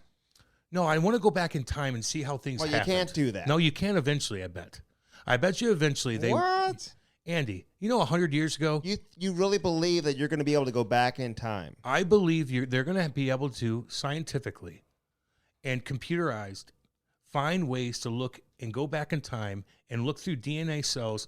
Rogan was talking about this with a bunch of scientists, and they kind of made sense. And I do believe it, that they're going to go back and be able to see exactly how they lived through just DNA and stuff like that. Right, but not like interacting with like your parents who are like teenagers. No, because if you go back in time, it's a weird thing. No, I don't know, but I do think that we're going to be able to go see what happened like 12,000 years ago or something, and like big events that happened. I hopefully that could happen. But the time travel stuff, I don't know, man. I don't know, but I'd like to go back in time and see how the fucking pyramids were made. Who did that? How can you have 40-ton blocks 400 feet in the air? How do you make a ramp? If you made a ramp, like the angle of the ramp could have been 20 miles long. How do you get the slave labor to be able to put that thing up there? Pinpoint perfect accuracy. Because if a slight inch is off, they'd have to tear down the whole thing. So it's just the weirdest. How the fuck did they make the goddamn pyramids? Yeah. I'd like to go back. It's like building the arch here in St. Louis. No, it's not. Not even close. Well, I mean, kind of. Have you heard about a guy on the arch one time? Well, he was had the suction cups? No, the parachuter. Oh, he fucking went right into that. He went on, landed on top of it and slid down and died. Yeah, I know. People can't do that. No, it's like the people who try to get into like those, boats or inner tubes or whatever and try to go down through the, what's it called? Niagara Falls. One person did that, dude. Well, they try to go over there. They did it in a barrel and she survived. But like, listen, I'm all about like the 7, 8 wonders of the world. Eighth Wonder was the name of my dance group in 8th grade. Remember that? I told you that? When I was in a dance group, we called ourselves the 8th Wonder. Oh, my God, dude. Oh, you guys probably got pussy out the wazoo. Eighth wonder. But the 7 wonders of the world, can you name them? Yeah, I can. All right, the Lost World or the 7 wonders of the ancient world? Of the ancient world? The current world. The 7 wonders of the world. 7 wonders of the ancient world. Give them to me. Would be the pyramids, would be the Hanging Gardens of Babylon. It would be... Are you fact-checking this? It would be... Grand Canyon. No, it would be the... No, this is man-made stuff, dude. Ancient wonders of the world would be... And it would be the Lighthouse of Alexandria. It would be the Colossus of Rhodes. It would be... Has he gotten any of these right? 3 right. Wow, good for you. How many are there? 7? All wow. 4 right. I would say... Are you cheating, or did you know... What am I looking at? Did you know I was going to ask that? Why would I... How can I predict that? That means I could predict the future. You never talk about this. You and like Raven Whitlock back who in the pissed day? on me? You used to get out the encyclopedias? I would say one of the temples of... Babylon? I would say one of the temple, the big temple in Greece. The Temple of Artemis, and then I miss. Oh, how about the lost Chinese in China? What about like the lost the soldiers that they unburied all those? God, what's it called? The Golden Gate Bridge? No, anything like that. Maybe the modern world that could be something, because that was made in the 30s, I believe. That was made in the 30s. A lot of people died. Alcatraz? No. That wouldn't make that list. Anything in Hawaii? I would say a dam, Hoover Dam could be up there. The Great Wall of China's up there. That's right, the Great Wall of China. What about the Berlin Wall? The lost army in China. That might. Well, Ken, listen, we don't have to go. I'm very impressed. And I'd say some of these castles, man. Okay, but that's not what I was referring to. I'm talking about the 7 wonders of the world. 7 wonders of the world, natural wonders of the world. Natural wonders. Grand Canyon. You. I'd say Niagara Falls could be up there. I would say Mount Everest should be up there. I would say, I don't know. There's a lot. I gotta think. There's a huge. Oh, how about that huge waterfall? And I believe it's Venezuela or Peru. That huge waterfall could be up there. Hey, some of these Aztec buildings. Listen, in the jungle. Humankind. Mm-hmm. We've conquered pretty much the whole world. There's 2 places in the world that man has not conquered yet. Well, 3 places. What do you think they are? Space. Besides space, keep space out of it. That's a good one, Andy. That's a great answer. I am not going to lie to you. Three areas. 3 areas that man has not conquered. Go. I would say. Come on. Water. The ocean. Yeah. 100%. Yeah. Only by a handful percentage. Yeah. That they've conquered. They don't even know what the fuck. No, all these floods that happen. There's so many monoliths underwater that they haven't found, because I'll tell you, scientists only look with underwater stuff. Mm-hmm. Scientists only have the funding for shipwrecks, not random monoliths. I would say waterfalls. No. I would say desert. The desert's one of them. Damn right. Sierra Desert. You don't know what. And that used to be water 5,000 years ago. Just so you know, it used to be ocean. I would say the third one would have to be something that is at a high elevation. I'll tell you. What do you think, Brody? Damn right. Amazon rainforest. The rainforest. We don't know anything. So I once was in the rainforest in Hawaii on a very long hike, and it starts running, and this guy was the most magical, mystical person you've ever met in your life. Get some DMT from him, baby. He might have been on it, and he's just like the Om Shanti, and he's just in peace, getting rained on, and he could not have been more content. And he's just, you heard it coming up the rainforest, Cam, like going up, and then you heard this guy, and all of a sudden there he is. He's got the gray, curly, long hair. Hey, this was so peaceful, so happy. Like he lives there. You know what I'm saying? Yeah, well, yeah, it's amazing. There. It's amazing. So I love Hawaii is one of the most magical. I went there. I lived there for a summer. One of the most magical places that I've ever been. Black sand beaches. Yeah. I mean, just the 7 sacred pools. I mean, we were talking about this the other day. I mean, you want to have like an out-of-body experience. Getting back to like Brian Boyle's dad, where he got healed. I mean, you got to be in like one of these type of environments, man, where the energy truly presents that healing power. Okay. And you're asking about a church in the middle of Missouri. It doesn't have that. Boy, well, then we feel sorry for all the Midwesterners that want to find peace and sovereignty. That you can and shit. find peace. Now you got to go to fucking Hawaii that costs you $10,000. That's cool. That's a way to think. Yeah, there you go. Only tell people Cam, that. Are, no. I didn't spend $10,000 when I went. Oh, okay. I lived on the beach and in a hostel. Yeah. Tell these good old folk from Middle Missouri they get on a goddamn flight and go 2,000 miles to Hawaii, and not to mention have to go to California first, pay for that, and then no, it doesn't work that way. They can't go to anybody in Middle Missouri, so it's not beautiful enough for them. Incredible program where very few people knew, but you could buy these standby tickets out of LA. Only flew once a day out of LAX. And you'd have to get these standby tickets. So you go to this hostel in LA, and that's where you pick up your vouchers, okay? It was $319, something like that. And if you don't get on that flight that next day, then you got to wait until the night. You have a 3-day window, but they pretty much guarantee you that you're going to get on one of these 3 days. I was lucky. I got on the first flight on the way out there and the first flight on the way back. And I stayed on the beach the entire time, man. I stayed like in a hostel or whatever, met some friends.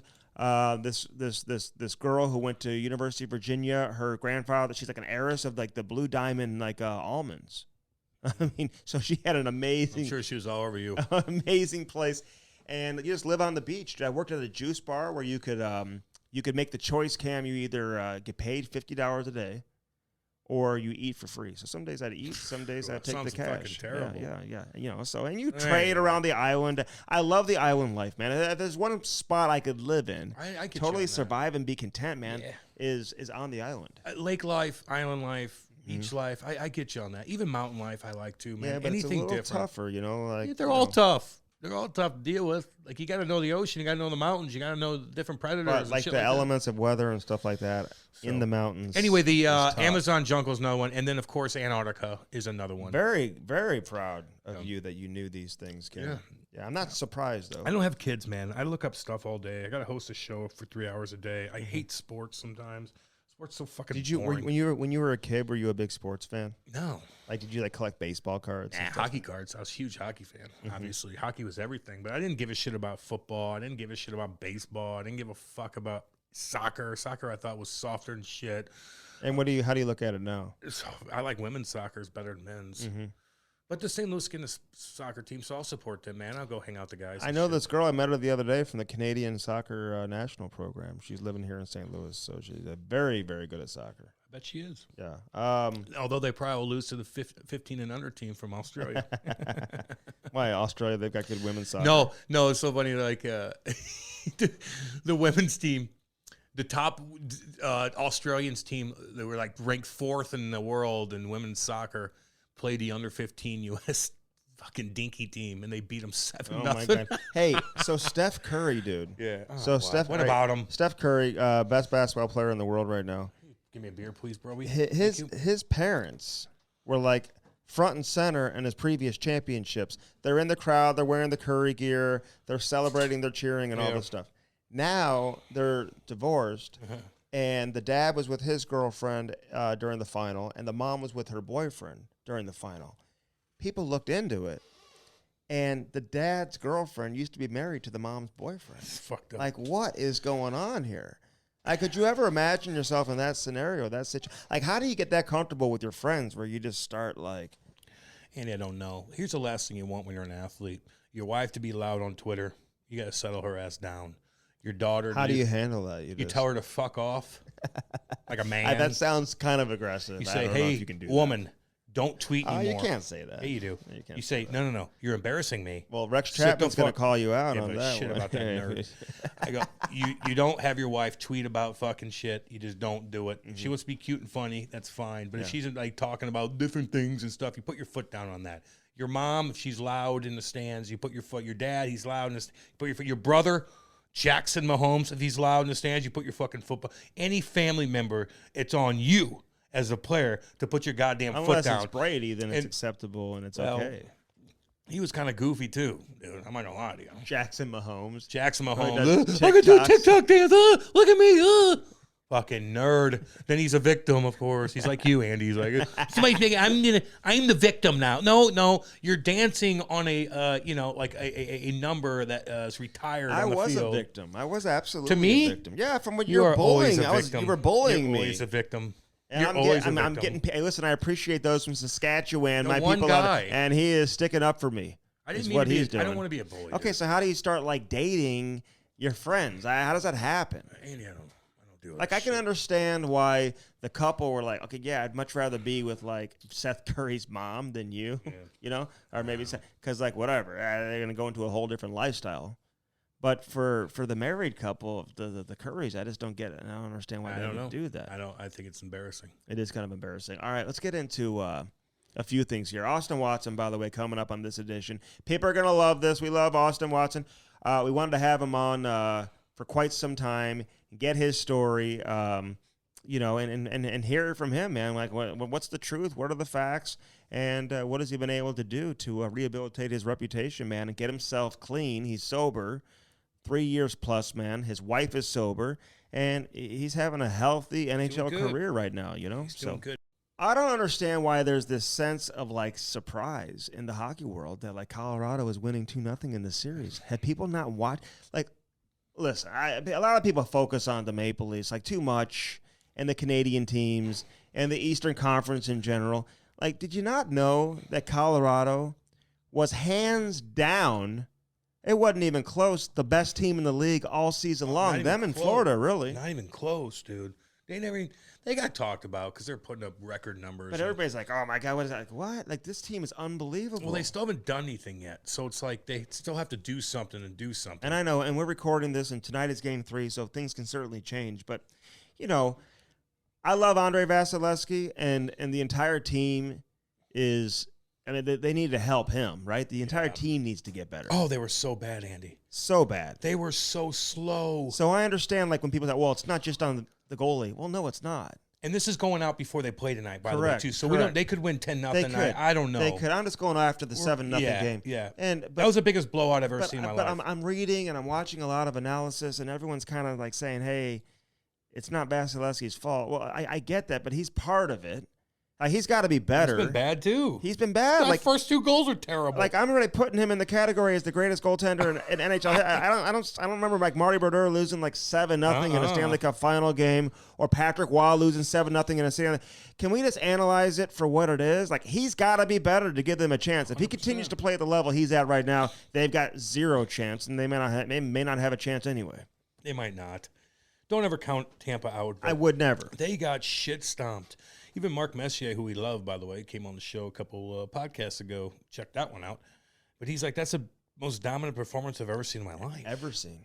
This is against a team that's won 2 straight. Yeah, but they haven't slept. Stanley Cup championships. They haven't slept in 2 or 3 years. I know. They haven't slept. You don't sleep in the summertime. All you're doing is going to events and stuff. You don't even work out. Your workout plan's fucked. Right. All of a sudden you get home, you party for 2 weeks, and now you have to almost start training camp in a month. I'm not going to chirp Tampa Bay if they lose this series. Not at all. Are you kidding me? They're getting to the final for the 3rd year in a row. Although, Patty, don't make fun of another team's owner.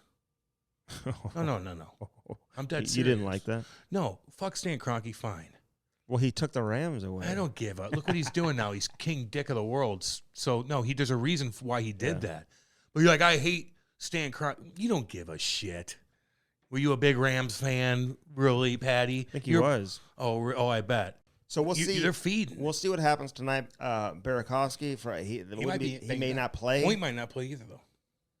I know, but like all of a sudden you lose Kadri, you start losing bodies. Like things can change. You know, Gerard's already out. Is Kemper that good? How about you? How about Corey Perry trying to fall on him? Kemper, like, okay, he got the shutout. But what does he face? He had 13 shots. Has he even faced 40 shots combined in the last 2 games? No. So, I mean, he's the only reason where this thing could really fall apart for Colorado. He's the only way. Yeah, I get you. And if Tampa Bay gets to him, then, you know, obviously things can change, and they can change quickly. They have the heart of a champion. Now, let me ask you this, because people are throwing this out there. Does this change anything, the perception of the Tampa Bay Lightning, if they don't win this series, and their back-to-back Stanley Cups are in the pandemic era where you're in a bubble for one, and the other one, the bracket was all messed up, and you're playing an average Montreal team in the Stanley Cup I would final. say, but I look at that team, I'm like, no, they're the best team in the league. Yeah. Well, they're the best team in the league probably in 2019, too. And they lost in the first round. I know. And then what happened? Funny how that works. They got swept. Well, I know. But imagine if they didn't get swept. They were the best. They still were on paper probably the best team in the league. And then Columbus found a way. John Tortorella and the Columbus Blue Jackets shut their ass down. They couldn't figure it out.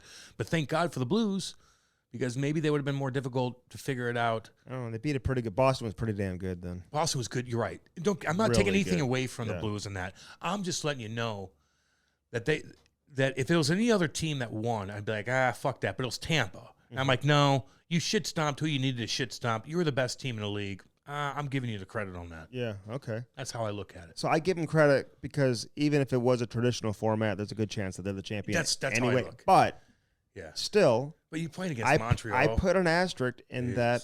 So do I. In that bubble. So do I. That wasn't real. It wasn't real. They had a different. Because you know what? You put Tampa Bay in the bubble right now, they're going home way early because they've already won 2 Stanley Cups.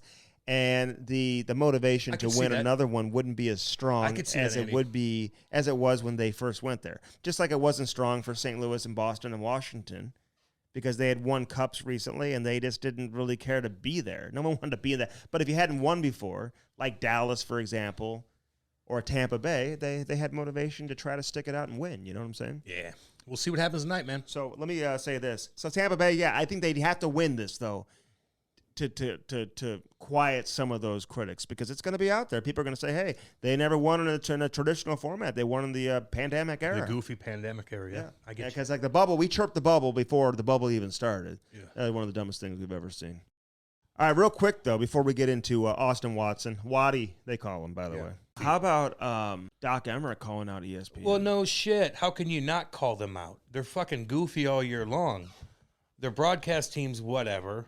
They fucking... That's kind of loud, though, when you have Doc Emmerich calling out ESPN. Well, figure it out. Like, you guys are... Like, the production shit. Yeah, it's just everything about it. Like, the whole, like, camera crew's off. Like, this is just a lot, man. They kind of... He's talking about the coverage, though. The coverage terrible, too. That's what he's referring to. Oh, yeah, he's right. Oh, y'all, even Ron McClain stepping down. Wokey woke fucking Hockey Night in Canada. What's the story with that? And Ron McClain... We like him, but man. You know he's wokey poo, man, and you don't know it doesn't win. You never know if that's being forced by the people. I don't give a shit, dude. You're so powerful. Like you got to put your foot down too and be like, wait a minute, what are we doing here? All they do is talk about like this people's rights and stuff like that. No, these good old boys want to watch hockey and entertain them. You go from Don Cherry to Brian Burke to like wokey fucking fuckville, and no one gives a shit, and you're losing money. No one's watching. And it's not entertaining. No one gives a shit about all that stuff. A very small percentage cares about how to be a better person. Entertain us. Well, I think people watch sports as an escape to get away from Get the fuck away from all the shit. Like, we know you have to be a better person. We know. Like, you don't have to preach to us to do better at stuff. We know. My God. Don't be racist. Okay. Don't be this. Okay. Women's rights, okay. How about the fight? Put a fight on. Nope, can't do that. Okay, no, keep preaching to us. It ain't working. It doesn't work. You get weeded out doing that shit. You need to entertain. That's it. It's too much. Entertain. It's too much. And the NBA does the best job of entertaining. I'm a huge NBA fan, by the way. I love watching the final. I love Steph Curry. I don't know. Ayesha is his wife. Are you familiar with Ayesha Curry? Real quick, John Tortorella to Philadelphia. I think we gave you a heads up on that several weeks ago that Torts was going to end up going there. So that'll be fun. Barry Trotz apparently turned down $7 million a year from Philadelphia, which makes you wonder, what does he have in store? There's some talk, man. I've heard some people tell me that there was some consideration or discussion about potentially joining the Nashville Predators in a front office position. That'd be kind of cool, man. I like him a world. I do. You just wonder how long David Poile is going to be around in Nashville. Nothing against David Poile, but like he really hasn't won anything, and he's been there forever. I get you. Yeah, I know. How's Nashville one of the lowest revenue generating teams in the league? By the way, that doesn't. I don't know. That doesn't make sense. I didn't know that. Sense to I didn't know that either. I mean, they're pretty pack the house. Well, it's quite cheap to go in there. I don't know. Fans love it. So, we got a couple jobs to get through. Barry Trotz, I thought all along he would end up in Winnipeg. That still obviously may end up being the case. I'll tell you what, if he doesn't get the job, I wouldn't be surprised if Jim Montgomery does, though. That'd be kind of cool. You got to find somebody who's going to go to Winnipeg, willing to go there. Boston's another option, potentially.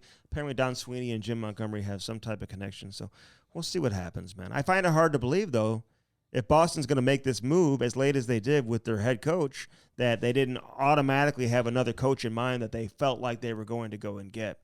Last thing for you, Cam. I know we're going to keep touching on this, and I'm not going to take my foot off the pedal. There's got to be more pressure on the league to find out what's going on with Joel Quenneville in this whole situation. Yeah, we'll see what happens. What are they going to do here with Joel Quenneville? Is he just never going to be allowed to coach again? Nah, he'll coach. They want everything to be kept quiet. I think Joel's done a really nice job of keeping quiet because he doesn't want to hurt his chances of getting back in. But at some point, you got to say something, right? I mean, you got to stick up for yourself. What's the point? If you're just going to sit there on the outside, on the sidelines, and take a beating, and your reputation, obviously, and I'd call. And I just think the league, they'd rather just sweep it under the carpet and have it go away. And I think they don't want to bring Joel back right now because it's going to bring up the whole incident with Kyle. I don't know. So I don't know. You know, I think it's only a matter of time, though. At some point, Joel Quenneville and Stan Bowman, if Kevin Cheveldayoff, if he's allowed to work, man, I know he was the assistant GM, but again, if he's allowed to work, he was in the same meeting and whatever. At some point, these other guys have to be let back in, I would think. So anyway, all right, let's get to Austin Watson on this edition of the Cam and Strick podcast. Hair Club and hairclub.com, Cam. hairclub.com/Cam and Strick. That's our landing page. 800-279-7878, baby. 800-279-7878. Go in there, regrow, replace, or restore your hair. There's a lot of different options for you, Cam, that you can do. Yeah, tons, man. All you got to do is walk in that door. Just walk in the door. Just Everybody walk knows. right in there. They just all know. Don't be a pussy. Just get it done. I don't like how you're saying that. Say what? Don't be a what? No, because walking through the door to talk to somebody about your balding head is the hardest part about doing it. Okay? Just walk through there. No one's judging you. No one gives a shit. They want to help you. Everybody working there, they all get it. Yes. They're not like, oh, look at this guy. Look at this. No. They're like, oh, let me help you. We'll show you. You're going to be okay. We've all been through it. Even the women working there, a lot of them have been through that stuff. Yeah, so don't feel have reached out uncomfortable walking through those goddamn doors or making that phone call. A couple of them have slid into my DMs and told me. Because they look at you, Andy. You're not a threat to any. Like, your wife probably doesn't even care about that. You know, they slide into my DMs. If women slide in my DMs, my wife will lose her shit. But you're not a threat. That is not true. All right, 800-279-7878. Call Hair Club today. All right, CarShield and CarShield.com. You want to save 10%, you say, I mentioned the name Cam, which is very embarrassing. But listen, I've been telling you guys for a long time, just do it because it's going to save you the money. So as hard as it might be, it is get through it. It's very, very quick, very seamless process. And we love our friends over there at CarShield. Again, 800-857-2481. That's the phone number. Mention that promo code. You're going to save 10%. And you never know when you're going to need that protection. Your computer may go down inside your car, your engine, your brakes, your starter, alternator. Can you think of anything else, Cam? Yeah, it could be a billion oil different gauge. Things, yeah. There's a lot of things that can go down. Thermostat, man. My thermostat. When you have that protection from CarShield, guess what? You are protected. You're damn right. You are protected. Very small costs. You pick out where you want to have your car serviced. That's right. You pick the mechanic. They hook you up with a rental car and everything, man. Easy peasy, baby. It's all good in the hood, man, with CarShield, baby, and CarShield.com. Bellman, baby. What's up, Danny boy? What up, Danny? What's up, Kenny? Kendo. And Dale. Say hi to Dale as well. Hi, Dale. Great people. Hi, Dale. We love our friends over there with a Bellman. Again, if you're looking for a Buick or a GMC or a Chrysler Dodge Jeep Ram, look no further than Bellman Automotive in Troy, Missouri, baby, where you get no what, Cam? No swinging dicks. Which you do not want. No. Sick of those swinging dicks. Fucking rude. They cross the line with you? They cross the line with me. I just don't like it. Well, they're sliding into Kate's DMs, probably. Then do it. If you wheel her from me, I'll shake your hand. Jesus. You think one of those guys would have a chance? I mean, if they do, then I'm a fucking jackass. One of these swinging from well, I went to Northwest High School. I used to beat your husband up back. No, you didn't. No, you didn't. Swinging dick. I'm gonna hook my brother up actually with Bellman because he's moving to Utah and he wants to get a Jeep actually. So we got to hook him up there. Expensive. With Brody, can you hand me a beer, please? Bellman. Thanks, dude. buddy. The best prices that are in the country are Bellman. Oh, yeah. No, expensive going to Utah. Oh, hell yeah. No, not at Bellman. No, I was going to say. Going to Utah with the Mormons. It's very expensive. What is a Mormon? I don't know. It's kind of a different religion. Well, like, explain what they do. I don't know enough about it, but there's some. It's like, what's the Latter-day Saints? I can't get into it. We don't got time. Would you have, like, multiple wives if you had the option? Fuck yeah. Would you? Yeah, like a Muslim, too. Like sister wives. You ever seen that? Sisters? Well, they call each other sisters. Yeah, hell yeah, I would. Like all the women that are married to the same guy, they refer to each other as I want all that kind of sisters. shit. I want all the wives. I want 72 virgins when I die. I want all that shit. What does that mean? What do you mean? What does that 72 mean? virgins when you die. You don't know. I might explain what that is. It's a Muslim thing. It's all good. Oh, Muslim, yeah. Ask one of your neighbors. I know some of them in my neighborhood. I know you do. You get such a very good people. Multicultural neighborhood, don't you? The Quran? The Quran, yeah. It's a lovely, lovely book. You know, actually, true story. Lovely book. When I first started college, I was a religion minor because I wanted to learn all about those other religions, dude. So cool. Like Muslim, Hindu. My neighbors are practicing Hindu. You didn't know about the 72 virgin thing? My neighbor is a practicing Hindu. Hindu's not bad. I don't know enough Very about that. spiritual. I like to go to random spots on the earth for my spirituality where I can feel that energy. Don't waste people's time. Get to the library.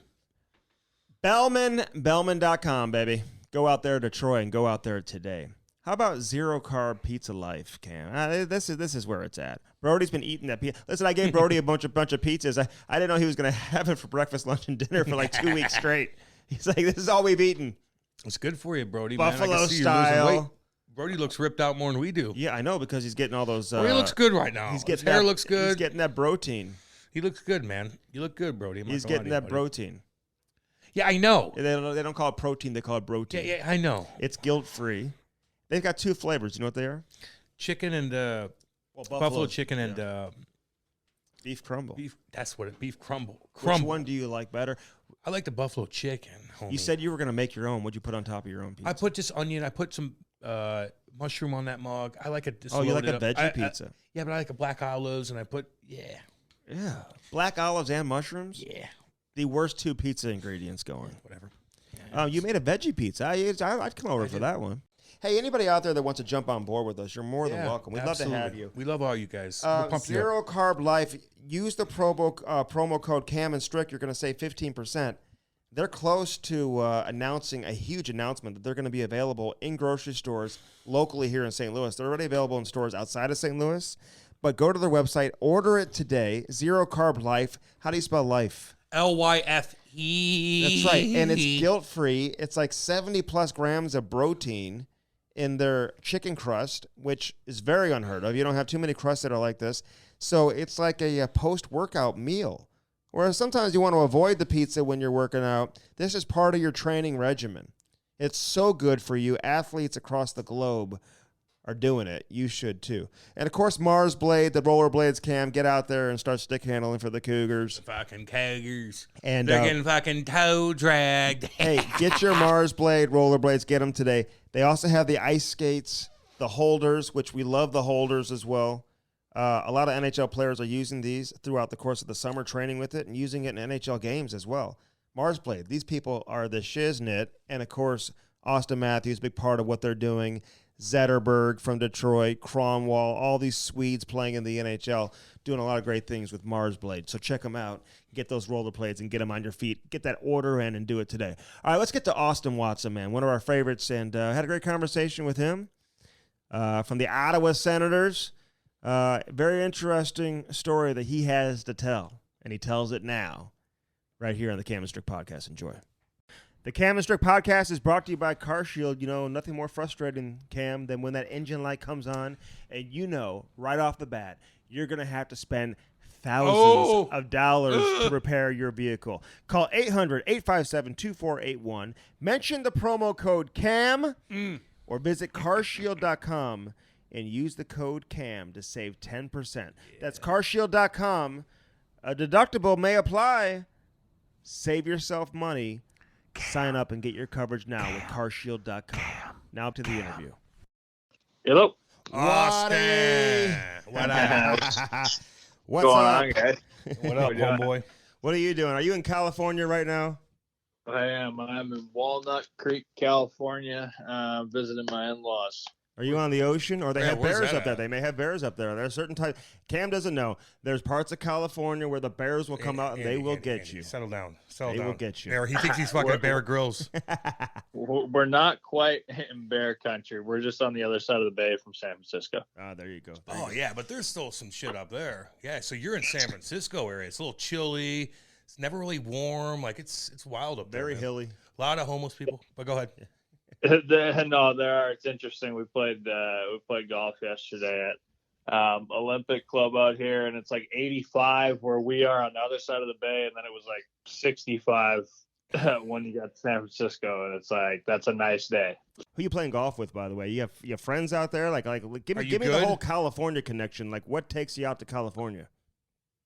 So my spouse's family lives out here, so we met in rehab a few years back, like 6 years, 5 years, 6 years now. So but they're out here, so we come out here for like a month and a half every summer. Wow, damn, that's cool, man. So you guys are there to support each other every single day. Dude. I mean, how important is that? It's nice. Early on when you don't got your shit figured out, it can be a challenge. They don't. It's not one of those things that's like highly recommended that you get involved with people that you meet in treatment. But down the road now that we're both of us are almost exactly 3.5 years clean and sober. Like it's good now. We know kind of what's going on in each other's lives. We can be there to support each other. We can be there to get out of the way when need be. Yeah, dude. So it's kind of there's mutual respect and understanding there. That's it's something pretty special. Hey, when you go into treatment, do they tell you that? Like, are the men and women like mingling with one another, or do they keep you like separate? No, number one rule is don't do that. So how does that happen? Like, does she just give you the look? Like explain how like the love connection takes place there. No, it's actually pretty interesting. So when I went to Outreach, my first time was in I think 2016. And yeah, number one rule: walk in there, don't get involved with the opposite sex at all. And I was married, about to get divorced. So I ended up getting divorced coming right out of rehab. So we had met in there, and then like we stayed friends through that. So like 9 months after the fact, we'd still been close, still talked, and then decided to try something further. But we met as two just pretty beaten down people going to rehab and trying to sort out their shit. So it's kind of nice. You meet on a very raw level. Yeah, no doubt about it. And trust me, there's some rehab centers, like I'm sure you went to a pretty nice one, right? I mean, the one I went to, there was nobody in there that I wouldn't even like look at. Were you like in California? Where'd you go? Yeah. First time, I give the league a lot of credit. It's a great program, but so the first time you go, it's nice, it's cushy. It's the 5-star rehab. There's like 8 people there, completely holistic. You get all the food. It's you go out for Saturdays, you go to the beach and all that kind of stuff. It was pretty sick. Fast forward that 3 years down the road, my third treatment center, I was out somewhere in the middle of cow pasture, Texas, like boarding room, 100 people. Basically like, well, you didn't get it the first couple times, we sent you the cushy, so here's your last crack at her. yeah, you went to the cushion. Hey, but you still had to go. So when you go to rehab though, like they don't just like send you with everybody. You got to go through the treatment first, where you detox, and that's the shitty part, right? Do you have to go through the detox part where they kind of like lock you up like you're kind of in prison because you can't do anything, suicide watch and all that? I was pretty lucky. First time I went, you have to take breathalyzer when you get there to see where you're at. So first time I went, blue zeros. Second time I went, I came I flew out to California after getting out of a jail cell in the morning. So completely stone cold sober there too. Scared shitless as well. Oh yeah. And then the next time, the last time, stone cold, sober as well. So I was lucky. I never had to rehab or, I never had to really detox or anything like that. I was kind of gotten some shit and got it little like sorted out for like a day, and I had to end up there. Hey, explain, when you say you're scared shitless, like, what do you mean? Like, what are you scared of? Like, why are you frightened in that situation? I think it's different levels to kind of what each individual is going through. I mean, like the first kind of crack at it. I mean, I didn't know anything else for about 8 years other than being hammered every day, morning, night. The only time I wasn't drunk or drinking was on the ice. So, at that point, you're taking away something. It's like taking away all 3 meals. What are you going to do if you can't eat all day? Well, I don't know. I don't know. What am I supposed to do right now? So there's so much fear when it comes to that. And then when I went into, I think it was like June, it was a day after Father's Day in 2018, that I had been arrested. We had Jen and I, Jen's my spouse. We had that incident in Nashville. So at that point, like, that was scared on a whole different level. That was like, pretty sure my whole world's coming to an end. Don't know really what's going on with her. I had to leave her, go out to rehab. Yeah. She needed to go to rehab as well, but we got a 3-month-old. I can't have any contact with her yet. I'm just getting shipped 5 hours away across the country. Like, that was just a whole nother level of fear right there. Oh, dude, yeah, I remember that, man. And let me ask you something though. Like, so was it just booze? How hard were you on it, dude? Like, were you drinking liquor, beer? I'm a drinker. It was, you try, you take a couple other things every once in a while when you're out and about. Maybe, maybe there's a little harder stuff while you're out. But no, for me it was drinking. I woke up. I lived it daily. I think when it started for me, I was like 18, 19. I'd wake up in the morning. I'd drive about 10 o'clock. I'd wake up right before that. I'd drive right to the store. Had my fake ID. I'd get my bottle of Captain Morgan. I'd get a couple Cokes, those 20 ounces. I'd pour 2 of them out halfway, and I'd fill them back up halfway with Captain Morgan, and off we go for the day. And that was just that was the cycle. I went to my first camp. The guys in Nashville. I don't know if any of the management knows any of this stuff. They know a lot about me now at this point, but my first camp in Nashville, like, I didn't train, I didn't skate, nothing. Like, I went in there, I was like 187 pounds, 14% body fat. I just got drafted 18th overall. Meanwhile, I hadn't done anything but for the last 3 months, but wake up at 10 o'clock and get drunk all day, and then I came to camp. Jeez. Hey, listen, explain. Okay, so you get out of jail, and just so we're clear, like, Jen, the situation you got arrested with, like, she is your wife right now, right? You're still with her. That's not who you got divorced from or whatever, because you said you were getting divorced. Okay. Yeah, no, we're together. Have been the whole time. Obviously details get a little hazy, and headlines are made with keywords for headlines. It wasn't her coming after me or the other way around.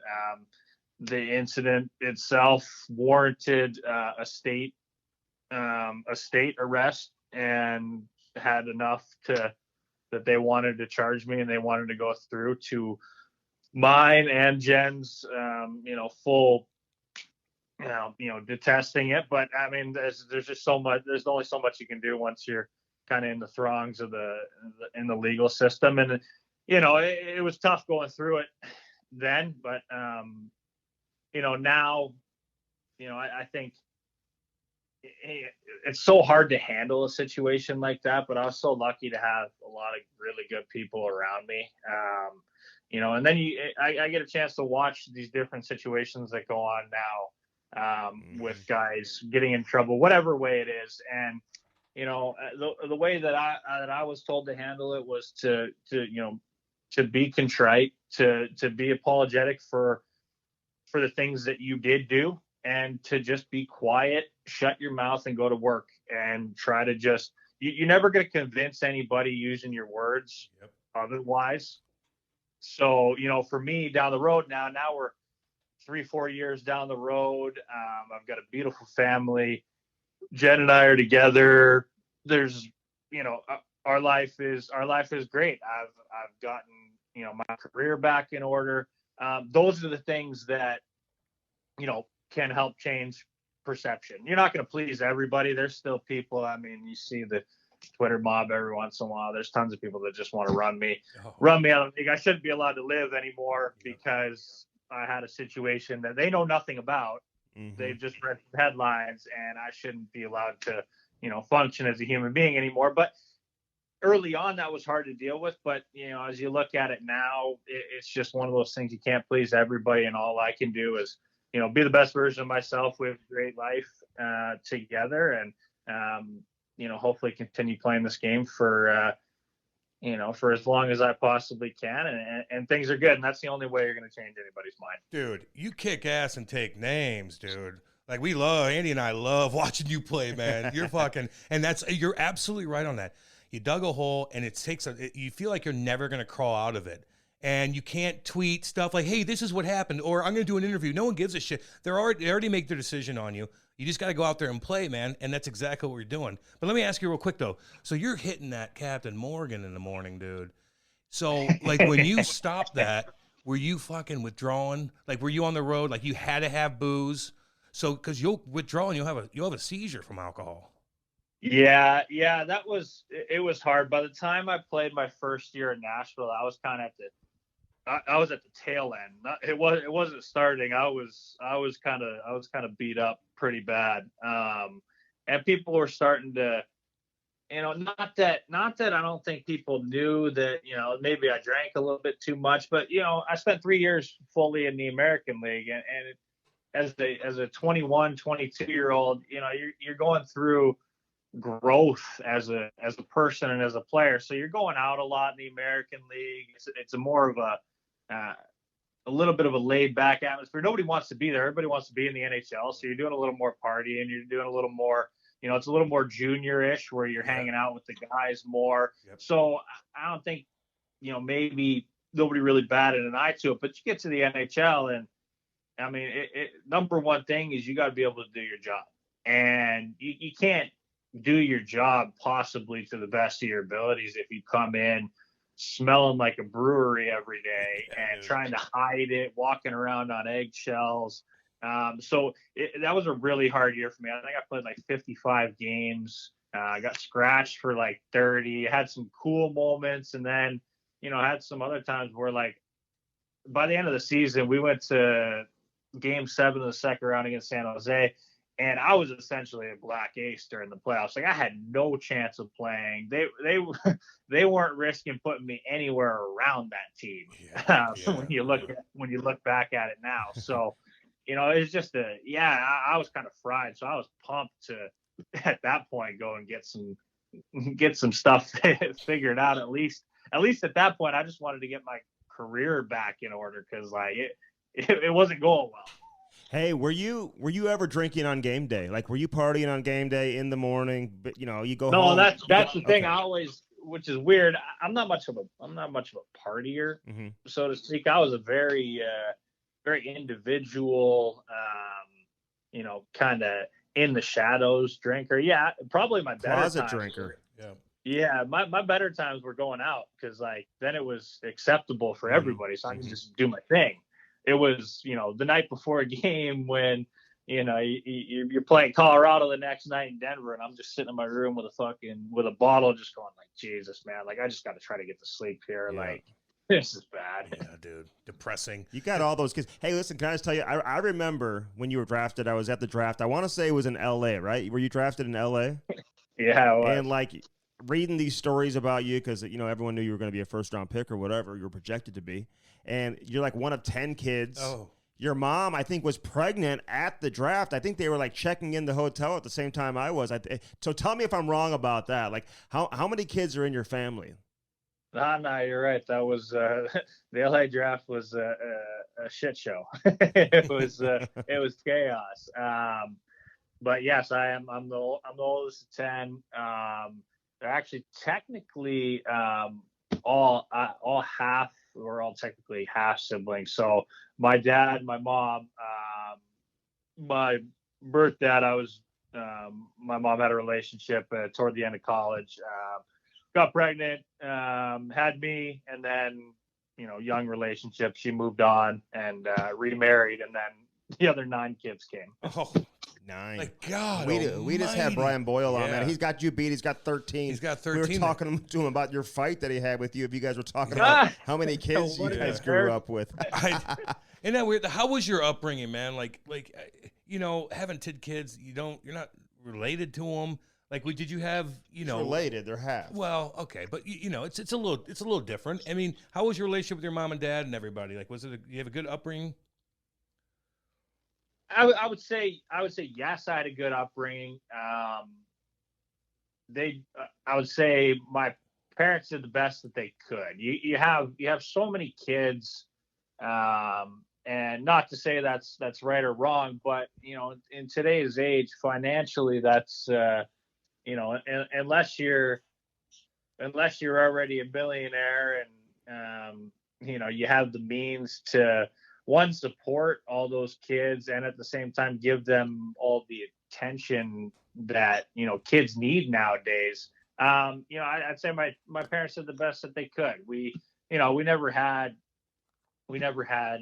extra. We never had things that really weren't necessities, but at the same time, we were always taken care of. We had a roof over our head. We had enough to eat. So it wasn't the the on TV painted picture of the upper middle class family, but we weren't, I wouldn't say we were dirt poor and in poverty either.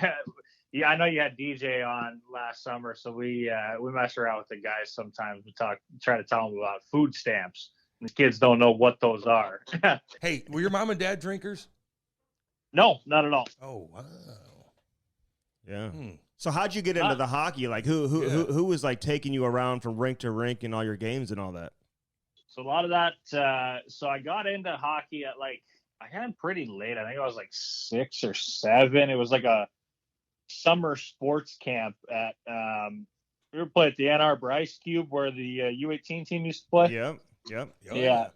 So that was right by kind of where I live. So they had a sports camp. So one day you do soccer, one day you do basketball, whatever it was. We went over to the rink and skated the one day, and they're like, "Oh, this kid actually can stand up on skates. Maybe you should play hockey." So I got into learn to play at 7, and then pretty quickly I really fell in love with the game. I was pretty fortunate to grow up watching some really good Red Wings teams around that time. What was it, 96, 97, 97, 98 when they were back-to-back cups. And then when I was really into it, by the time I was 11, 12, it was 02, 03, what a team that was. So I really jumped into it pretty good. And my grandparents did a lot for me. By the time it was getting expensive and I had to travel around and do all that kind of stuff, my grandparents were doing a lot for me. So my grandparents and I we're very close now. They probably come out 2 to 3 times a year, come catch a couple games. This year I was hurt when they came out, so it was even better for them because at this point, they don't. Yeah, they like to see the games, but more or less they just want to spend time with you, right? Exactly. So Grant's just followed me around the house for about a week while I was a little broken ankle. I had a little boot on. He's just following me around. And he loved it. That's good. Oh, loved it. Couldn't be any better. Hey, did you shit kick guys in AAA? How did you dominate? I know you played for CompuWare. Were you dominant in AAA? Yeah, I was pretty nasty. I was a player. Yeah, I was a player back then. Yeah. Going to those tournaments and just dominating. Everybody's going up to your parents with cards for the agents and shit. Yeah, that is a whole vicious cycle of 13-year-olds. Yep.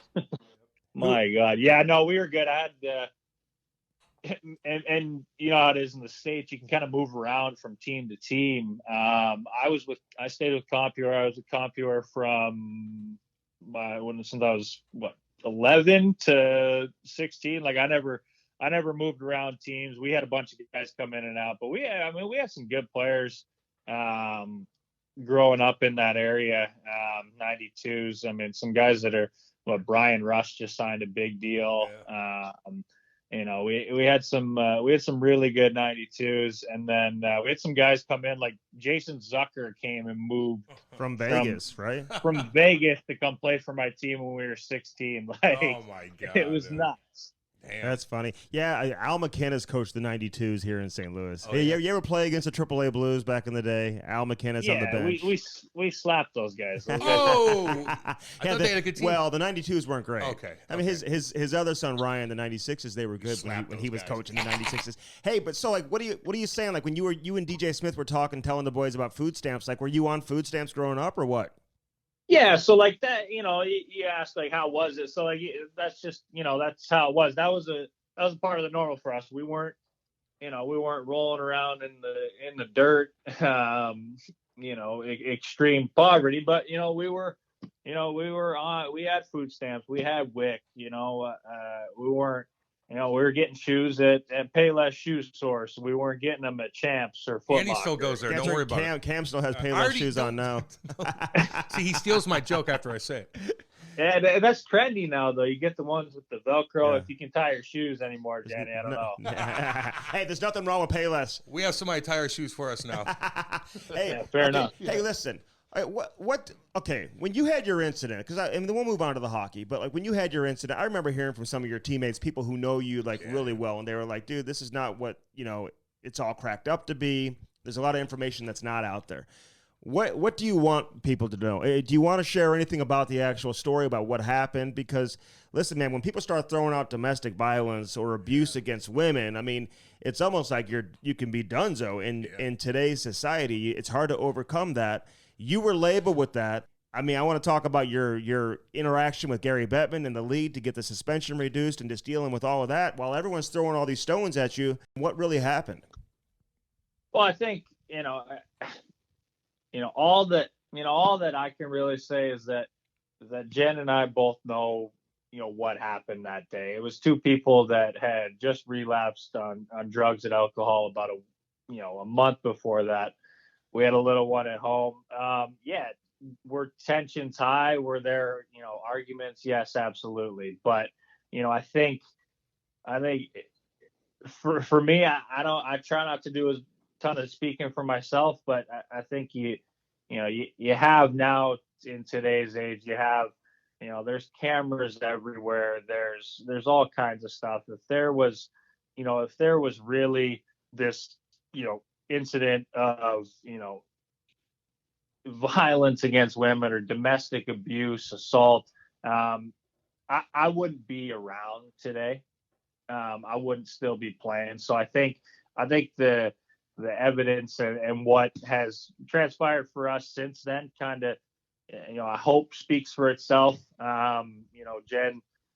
Jen, by the time, I think it was like 4 or 5, maybe 3 months down the road from it, like she was so tired of hearing about it. We were like, no, don't say anything. And she was like, no, I have to say something. And she put out a statement. And you know what?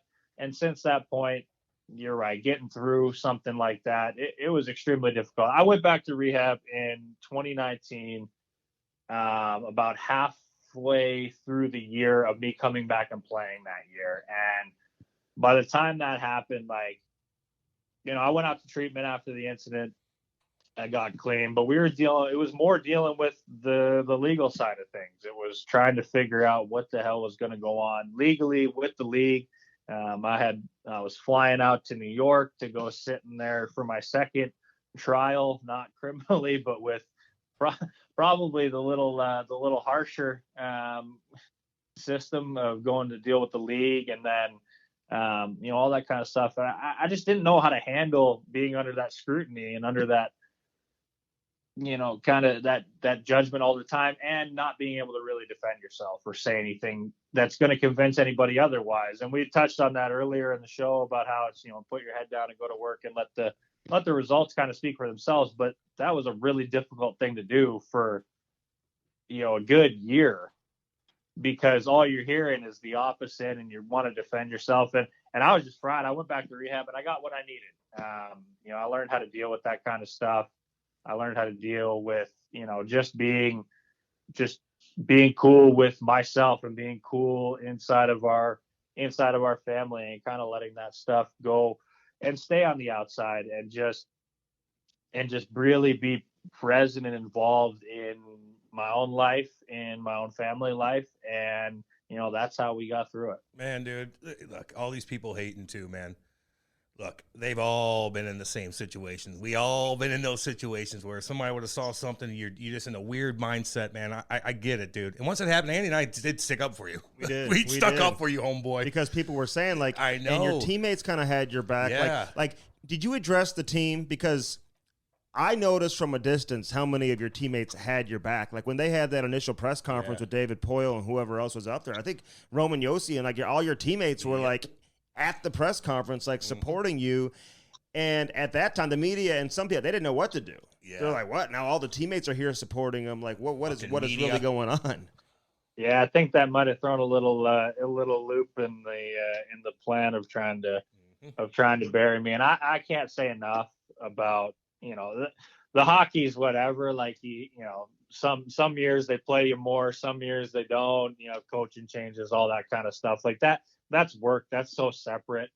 But from a standpoint of these guys, they rallied around myself and around Jen and around our 3-month-old at the time, and they had our back. They knew. People. You spend enough time around people, and you understand really what's fact and what's fiction. And these guys, I can't say enough good things about, especially the leadership group. Like, that's a hard thing for a guy like Roman Josi or Ryan Ellis and Joe Hansen and these guys to have to sit up there and answer questions about this, and kind of get put on the spot, and you're kind of putting your own livelihood on the line, because you go ahead and you endorse something, and next thing if there was to be something crazy that came out, now they look bad. So for them to trust me and to know that the person and the player that they had played so long with, and they had a great relationship with, they were willing to put their neck out of the line. I can't say enough about all those guys for really for really taking the risk and saying, we know you, we like you, you're part of our crew, we understand that things aren't what they seem, and we're going to have your back. So that was it was pretty special going through that whole thing, with them supporting us. Yeah, man, that is a big deal. They're vouching for you, and it did confuse the media that just didn't want that. I remember getting to a jam, dude, and no one stuck up for me. It was in the summer. The one person that did stick up for me was sitting right by me right now. It was Andy. Andy was the one guy, man. I remember getting back on shit. It just was fucking brutal. And it just, time heals, man. It does. And you just got to go play. So, hey, how was that? That's exactly. Yeah, damn right, dude. Hey, how was Windsor, by the way? God, that must have been, fun for you. But like that, I know you weren't the Little Barn because I played there too, man. But tell us about the Windsor days, winning that cup, like that town in itself, Taylor man. Hall, Ryan Ellis. God damn, you had some teams. Holy shit, man. I mean, I think at that point I was a little naive to everything. It's always funny when you look back at situations. Like, I was 16. I went in there, like, I remember I went out there for, I think it was like summer fitness testing.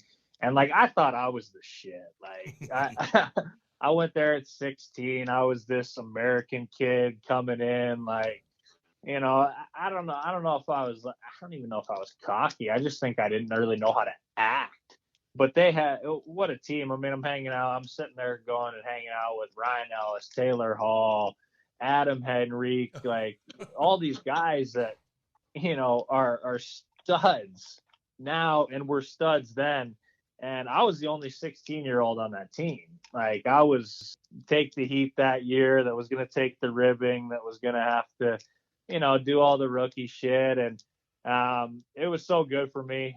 I learned so much just playing with those guys, but also just how to act. Like, they taught me how to be these were young guys, but they're pros at this point, right? Like, we had our fun, but at the same time, like, business was business. We were an unbelievable team. And between the coaching staff, I know all those guys. Yeah.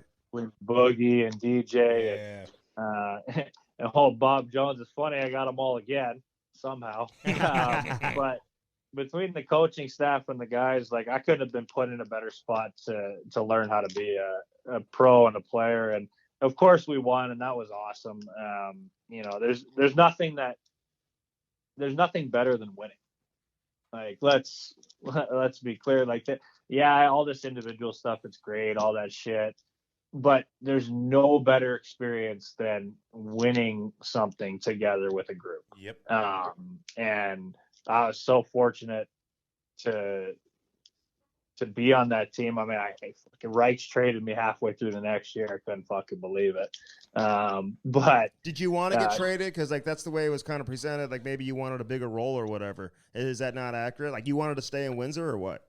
Yeah, I wanted to stay in Windsor. I think I had, like, I don't know, like 40 some points in like 35 games. Like, I was going just fine. Yeah. Wow. Yeah, like, I was gonna get drafted and all that shit. Like, I didn't necessarily need or want a bigger role. Like, God knows what's going on behind the scenes. Like, I don't know what agents and all them are doing, but no, I didn't. I think, honestly, at that point, Barry picked up Ronaldo and got a little tougher and meaner, and it was going to be Barry Windsor. And I think with Cass having that Windsor connection too, and it was a perfect storm, but it worked out great for me too. I went there, I broke my ankle on top prospects game, but I think I had like 19 points in 7 games after I came back or something like that. Like, yeah, probably pumped my own stock a little bit too much, maybe pushed myself into the first round. Damn, yeah, you did, man. And you had a great run there in Peterborough before you even went to London and played for Dale and everybody. Dang. Hey, but were you fighting in junior and in the American Hockey League, or are you one of these guys like Reaver who like never fought in junior and all of a sudden just, okay, this is what I got to do if I'm going to have a career in the NHL? The latter. I think I had a fight a year in junior through my first 3 years pro. I mean, I fought Luke Judson twice in junior. Fought maybe another time my first year junior. And then, pro, I didn't even have a fight my first year pro. Second year pro, I might have had 1 or 2.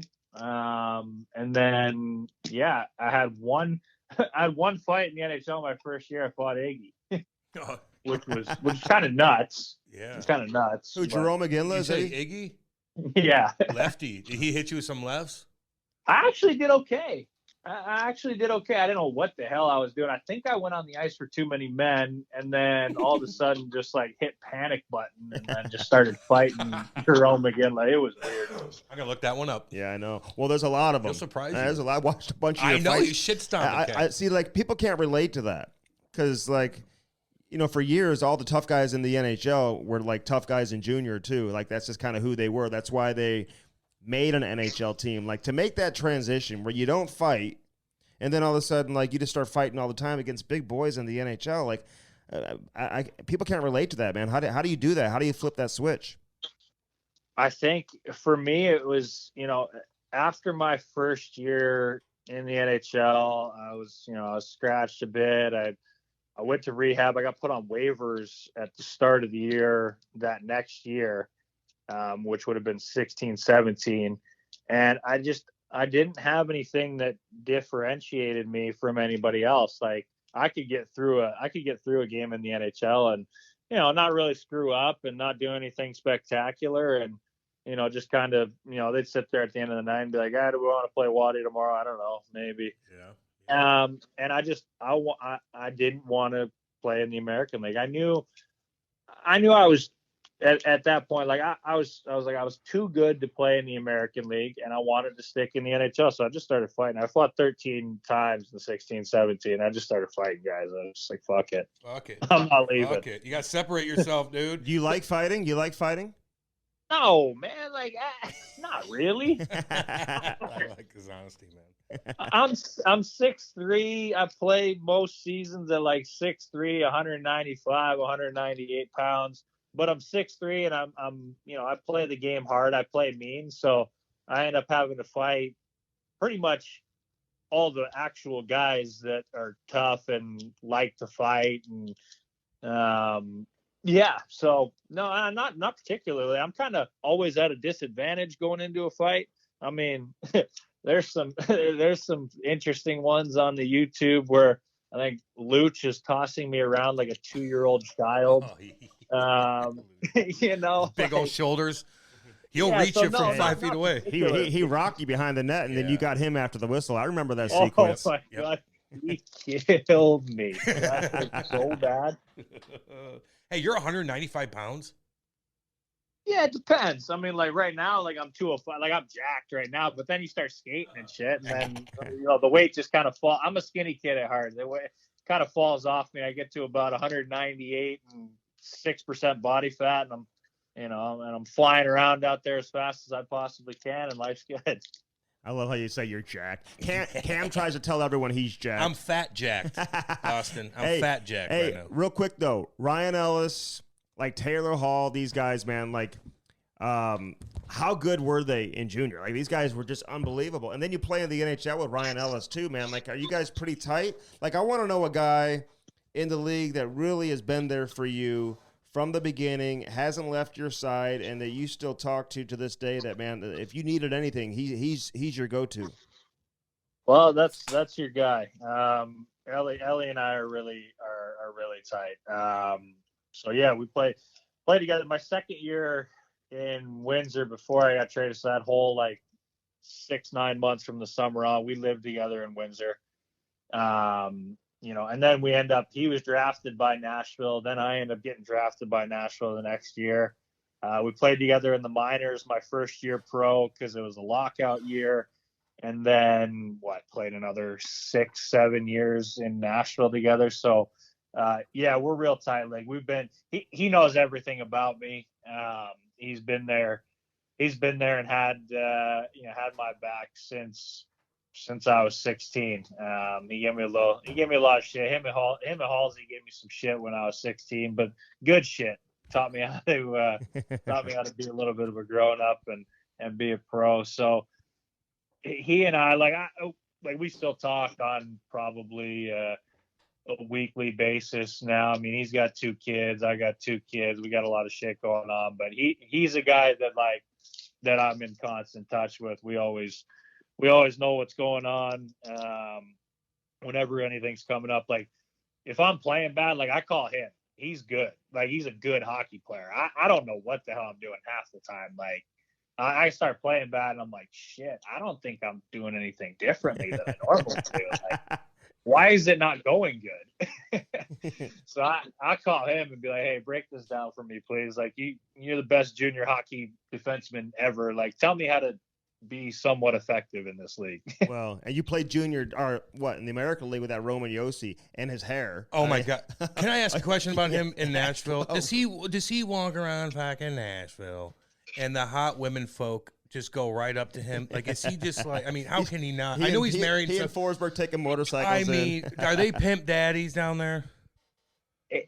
Yeah, it's interesting now in Nashville. Nashville's kind of become like almost like a little Hollywood. Yeah, it is. Where Vegas. guys are getting some notoriety and some stuff like that.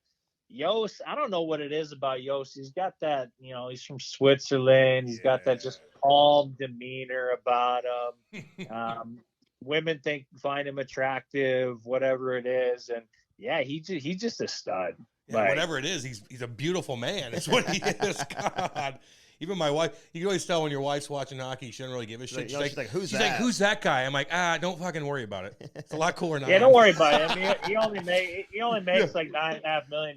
He's beautiful. Like, don't worry about him. Don't worry about him. Hey, worry about me, honey. Your boy Ryan Ellis signed that big ticket too, man. Hey, I mean, he signed that big ticket. So is Nashville? Is there too much temptation? Like playing in Nashville? Like, where do all the guys live? Do they stay away from like Broadway, or is there other areas of town that the guys mostly hang out in, or are they going out in that area?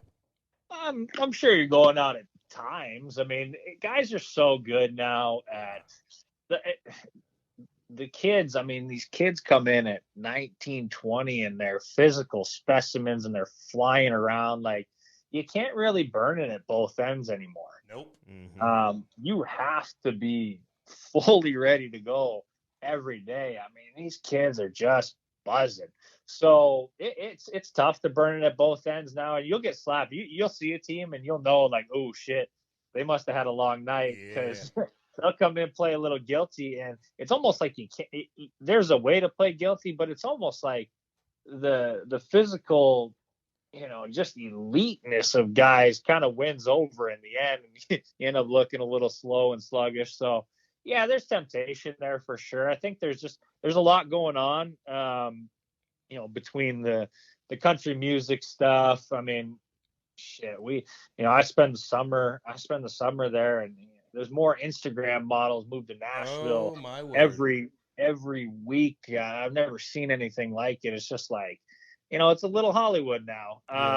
But those guys, they have a good leadership group. Yost is a great captain, and he does a good job of, keeping those guys in line. Again, like, I know I haven't played there in 2 years, so I've just seen them from afar. But, sometimes you hope you get traded out of somewhere and you hope for success, I guess, maybe for individuals. And then maybe you hope they just fall short a little bit, because you don't want to see them exactly do incredibly well without you, right? Like, exactly. No shit, man. I know. I always laugh when I hear people say, "Hey, I'm happy for them." No, you're not. I just got traded 2 months ago. Yeah, don't lie to me. Hey, let me ask you something real quick. By the way, the playing guilty, you've been through a lot with alcohol, and I have too. Like, if people say I play better when I'm guilty, meaning I went out the night before. No, that's not the case. Like, it's not the case. It's like that is so ridiculous. So, but another thing, you might think you do, but you're not. You're slowed down, dude. You are slowed down big time, man. Yeah, I hate when people say that, because it's just not true. Hey, how you like Ottawa? And like DJ Smith, man, like, we did have him on, another Windsor guy, obviously. Having been your coach and whatever. Like what's your relationship like? Like, how much does he? Because he talked about you when he was on with us, yes, man. He did. loves you, man. Yes, so, like, you guys go back a long ways. We go back a long ways, and I have a lot of respect for DJ Smith, and I have a lot of just gratitude too, because by the time when they traded for me, it wasn't going good for me in Nashville for whatever reason. We had fired Peter Laviolette, who was my guy. I love playing for Lavi. I'd go through a wall for that guy. And I just signed a contract extension in Nashville that I ended up starting in Ottawa. So it wasn't going great toward the end of that year. And, at that point, I didn't know, maybe I was sort of an untouchable at that point around the league. Like, yeah, Nashville, kind of, they supported me and they had my back, but I don't think there were too many, some of these teams like Toronto or, in these little media hotbeds, I don't think they were too keen on maybe dealing with Austin Watson's baggage and dealing with the questioning of trading for a guy like that. So for DJ to stick his neck out and say, hey, this is a guy that we want on our team. This is a guy that can help us. This is a guy that can be a great veteran player for us, can be a great role player for us. Like, I have a ton of respect and gratitude for him, but just being him and Pierre Dorion, just for bringing me in there and being willing to, again, kind of like talking about, the Nashville guys trying to, putting their own reputation on the line. Cause hey, who knows if it goes bad and I relapse or whatever it is, like, they look like shit.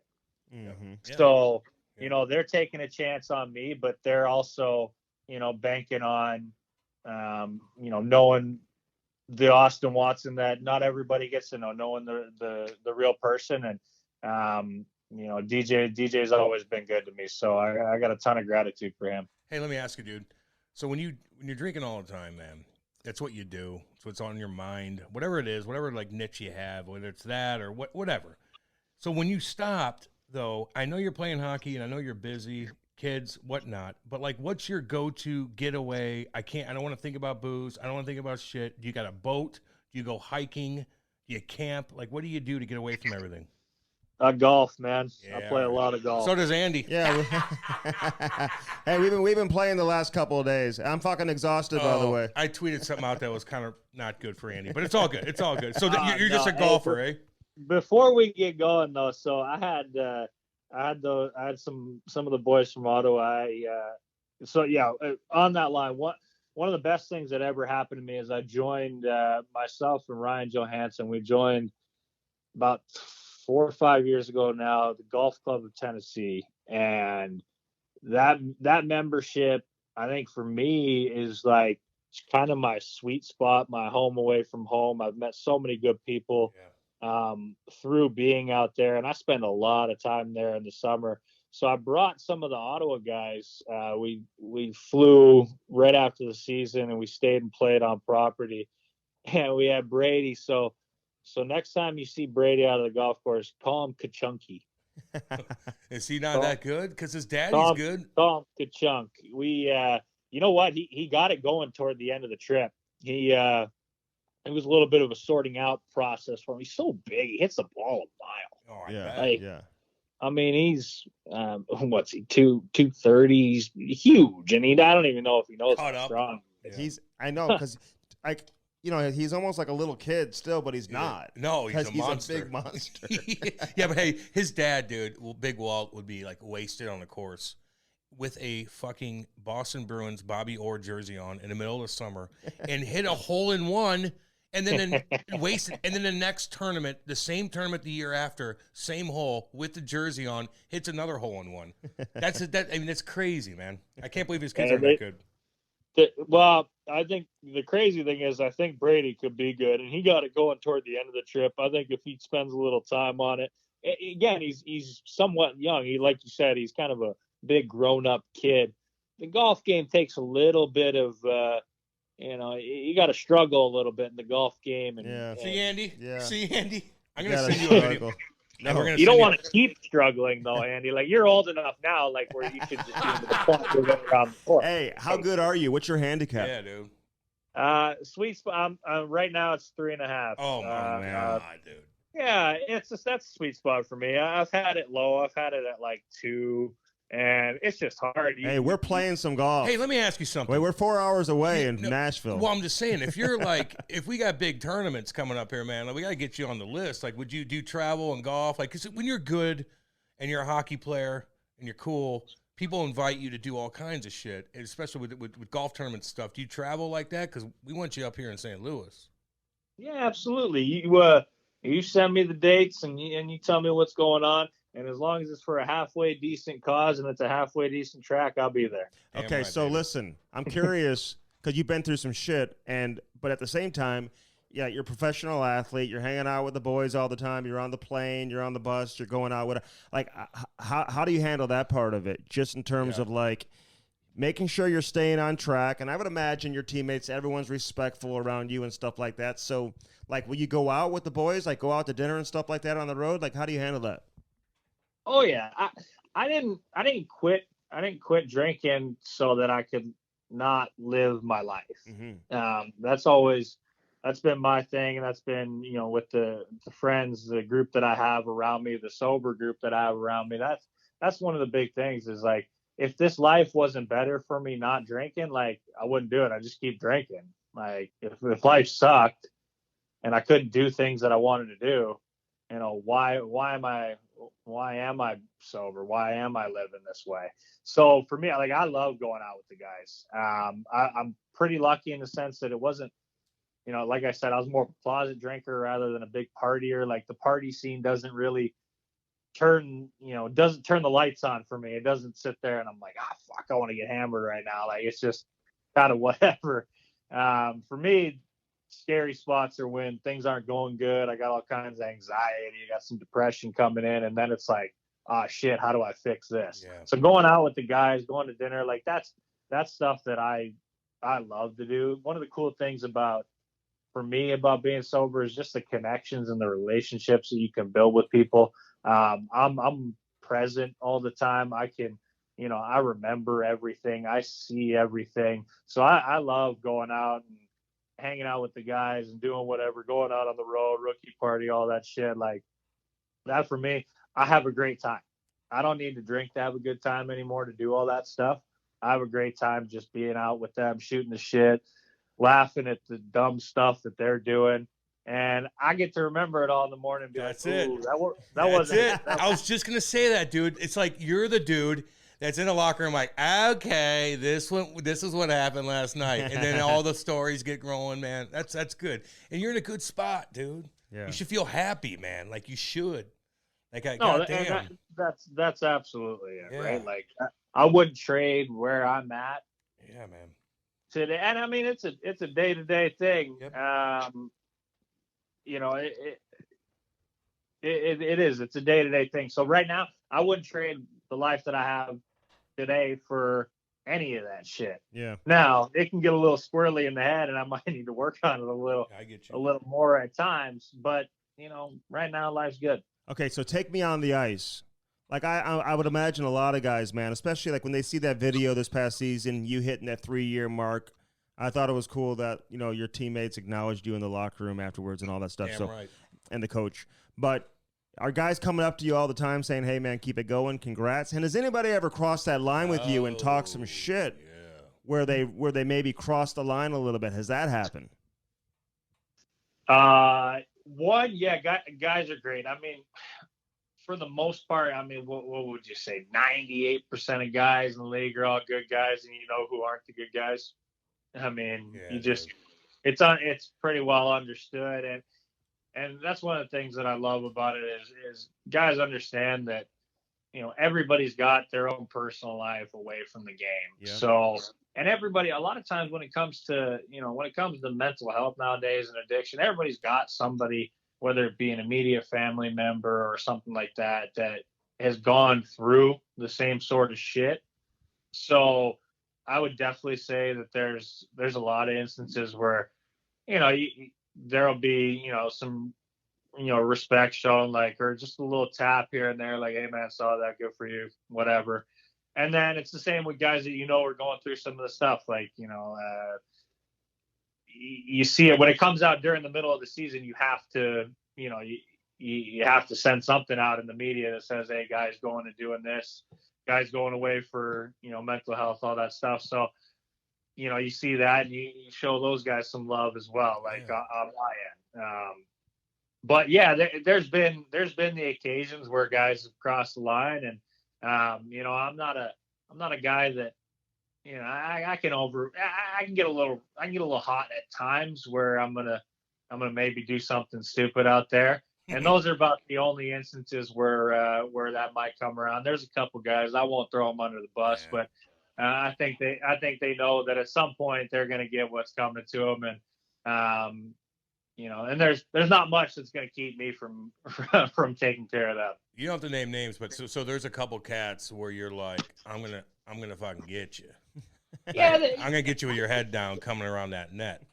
I'd say there's one or two. I mean, you try to fight these guys like straight up, like, all right, like I'll fight you right now, like, come on. But it's always those guys that are just the rats that won't ever stand up for the shit that they're saying, anyways.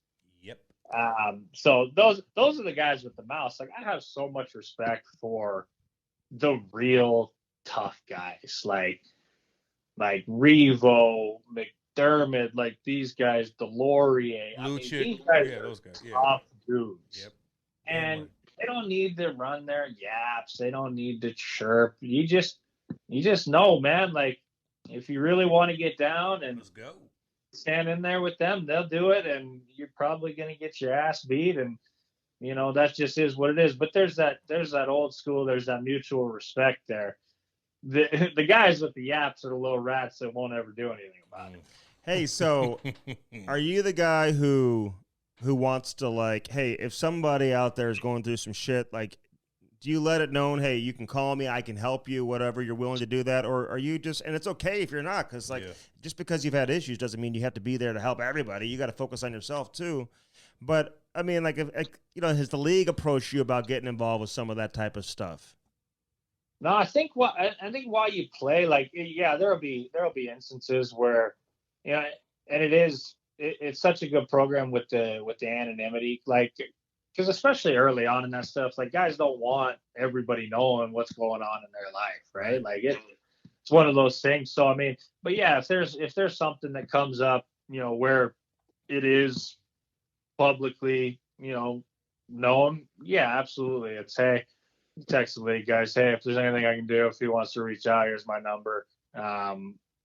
There it is. You kind of, everybody goes through their stuff differently, and you kind of, when you go through it, you understand how to deal with, people in those situations. So the ball's in their court, and, yeah, there are definitely times where it's like, hey, here's my number, shoot me a text, you need anything. And there's guys, I throw out guys like who have already, been out there in the public. There's guys for me, like I could, a guy like Nate Thompson's always been good to me. Yeah. A guy like I've talked about Gratz. Like, yeah, these aren't guys that you talk to on a daily basis or anything like that. But if shit got squirrely, or if I needed anything, I wouldn't hesitate to call these guys. Yeah, you're talking about Grath McGrattan. Yeah. Big Earn does that for Calgary. He's their guy, Yeah. and that I think they're like the only one that. Hey, can I ask you something real That quick? employs a guy. Yeah. Hey, I had to go through this thing. Like, did you get piss tested 3 times a week when so you had to have been on the program? Were you? I think I'm a lifer, dude. Yeah. So you got to get pissed at. So explain that, because like I had a guy come to my apartment in Albany, at 5 o'clock in the fucking morning, and stare at me pissing a thing, and like it was the most horrible thing ever. And I get why, but did you have to go through that too? Oh yeah, I think that's just a staple of of any drug and rehab, not just with our league, but I think with any league or business. There's accountability to using the program. Mm-hmm. Because there's a lot of money involved in treatment, and I think I've paid back my fair share from the year that I was suspended, and then suspended again to go back to treatment. I think I've very much made up for the dollars spent on me. But there's a lot of money involved, and you know what? Like, that's just got to be part of the understanding that, yeah, it's weird for sure. Like, sitting there and pissing every few days in front of some guy who's seen you do this a million times. Like, I know, man. We're not seeing anything new here. It hasn't grown. Like, I know. Hey, dude. but you've touched on it a couple times. Real quick, like the program in general, in terms of how it's available to help players. I mean, like it's a great thing. You kind of said that a couple times now, right? Yeah, I have a ton of the NHL program has been there for me and helped me save and change my life. I don't know that if I'm not playing in the NHL, I don't know if I'm getting that help. I don't know if that help's available to me. So I will always have good things to say about the NHL program, and it is a very easy program. All you got to you make a couple phone calls, and they're there to help you and take care of you and your family. Mm-hmm. It's not hidden that Jen's an alcoholic as well. We have about the same amount of sobriety. Like, they've been there for her. So, yes, there's some different, everybody would like to change certain things about organizations. Like, yeah, do I want to pee every day in front of a random guy? This bald 50-year-old man. But hey, listen, like I put myself here, so like, why do I complain it? So yeah, maybe there's some things that everybody's got different opinions on what they want to change about certain different stuff, but I don't have enough good things to say about the NHL program. It's there for guys. It's available to your families, and without it, I don't know if I'm where I'm at today. Well, without it, you'd have to pay $5,000 a month to go to some of the places that you went. Cost out the fuck, man. So the NHL did. Dr. Shaw's a good dude, eh? You deal with him? I've dealt with Dr. Shaw, I've dealt with Dr. Lovely Lewis, person. I've dealt with Dan Cronin, all these guys, all of the entire staff in the program has just been extremely good to me. And that's their job. I believe they're as good as they can be to everybody. You're dealing with addicts, you're dealing with alcoholics, you're dealing with guys going through mental health issues. Like, you're dealing with some pretty intense situations. You're dealing with guys who, I know I've been there, where I didn't want to be told what to do. I didn't want to be told that I needed to do this or I needed to do that. And, they're tough situations to be involved with, and they're the best at what they do. And, the league is lucky to have all these guys involved. Hey, how's your wife doing? She's great, other than the fact that, she wants to probably kick my ass for golfing every day. But other than that, she's pretty good. Okay, when you golf, how long does from the time you leave your house, how long are you gone for until you come home? Because my golf experience, they're way too long. I'm too tired. Well, because you're not good. It's in the heat. How long does it take you to go play a round of golf?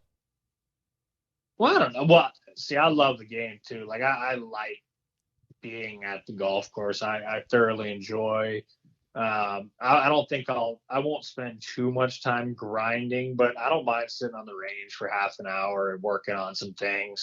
But yeah, I mean, normal 18 holes takes about 3:45 to 4 hours, and I'm pretty well home just shortly after that. I don't stick around, and yeah, I do it every day. So I'm not sticking around the golf course for like 3 hours after having dinner, shooting shit, whatever. Like, you can't make it an 8-hour day every day. Cam doesn't even tee off. Cam might as well call it putt-putt. Like, he just plays putt-putt. No, I'm an embarrassing human being. That's what I do, But well, it gets tiring if you hit like 120 shots per round. Like, for me, like, I know I'm going to take somewhere between 75 and 82 strokes at the golf ball. He hits the ball, Andy. You don't lose your ball? He hits the ball, Andy. You don't ever lose your ball? No, I lose the ball, but I mean, I know when it's lost. We're not going and spending 48 hours looking for it. Like, I don't deal with that shit. Don't you? Hey, especially if you suck. If you suck and you're slow, no, you're getting smacked around. I will play with shitty golfers all day if you understand that you're not going to be good and you're going to take 7 strokes a hole, and you do it at the same pace that I'm taking my 4. Let's play. Yep. Okay. There it is. I'm good with that. And he sucks and he's slow at it and he looks for his ball. And this is very annoying. He's just still getting used to it. But I'm still better than Cam. He's still better than me.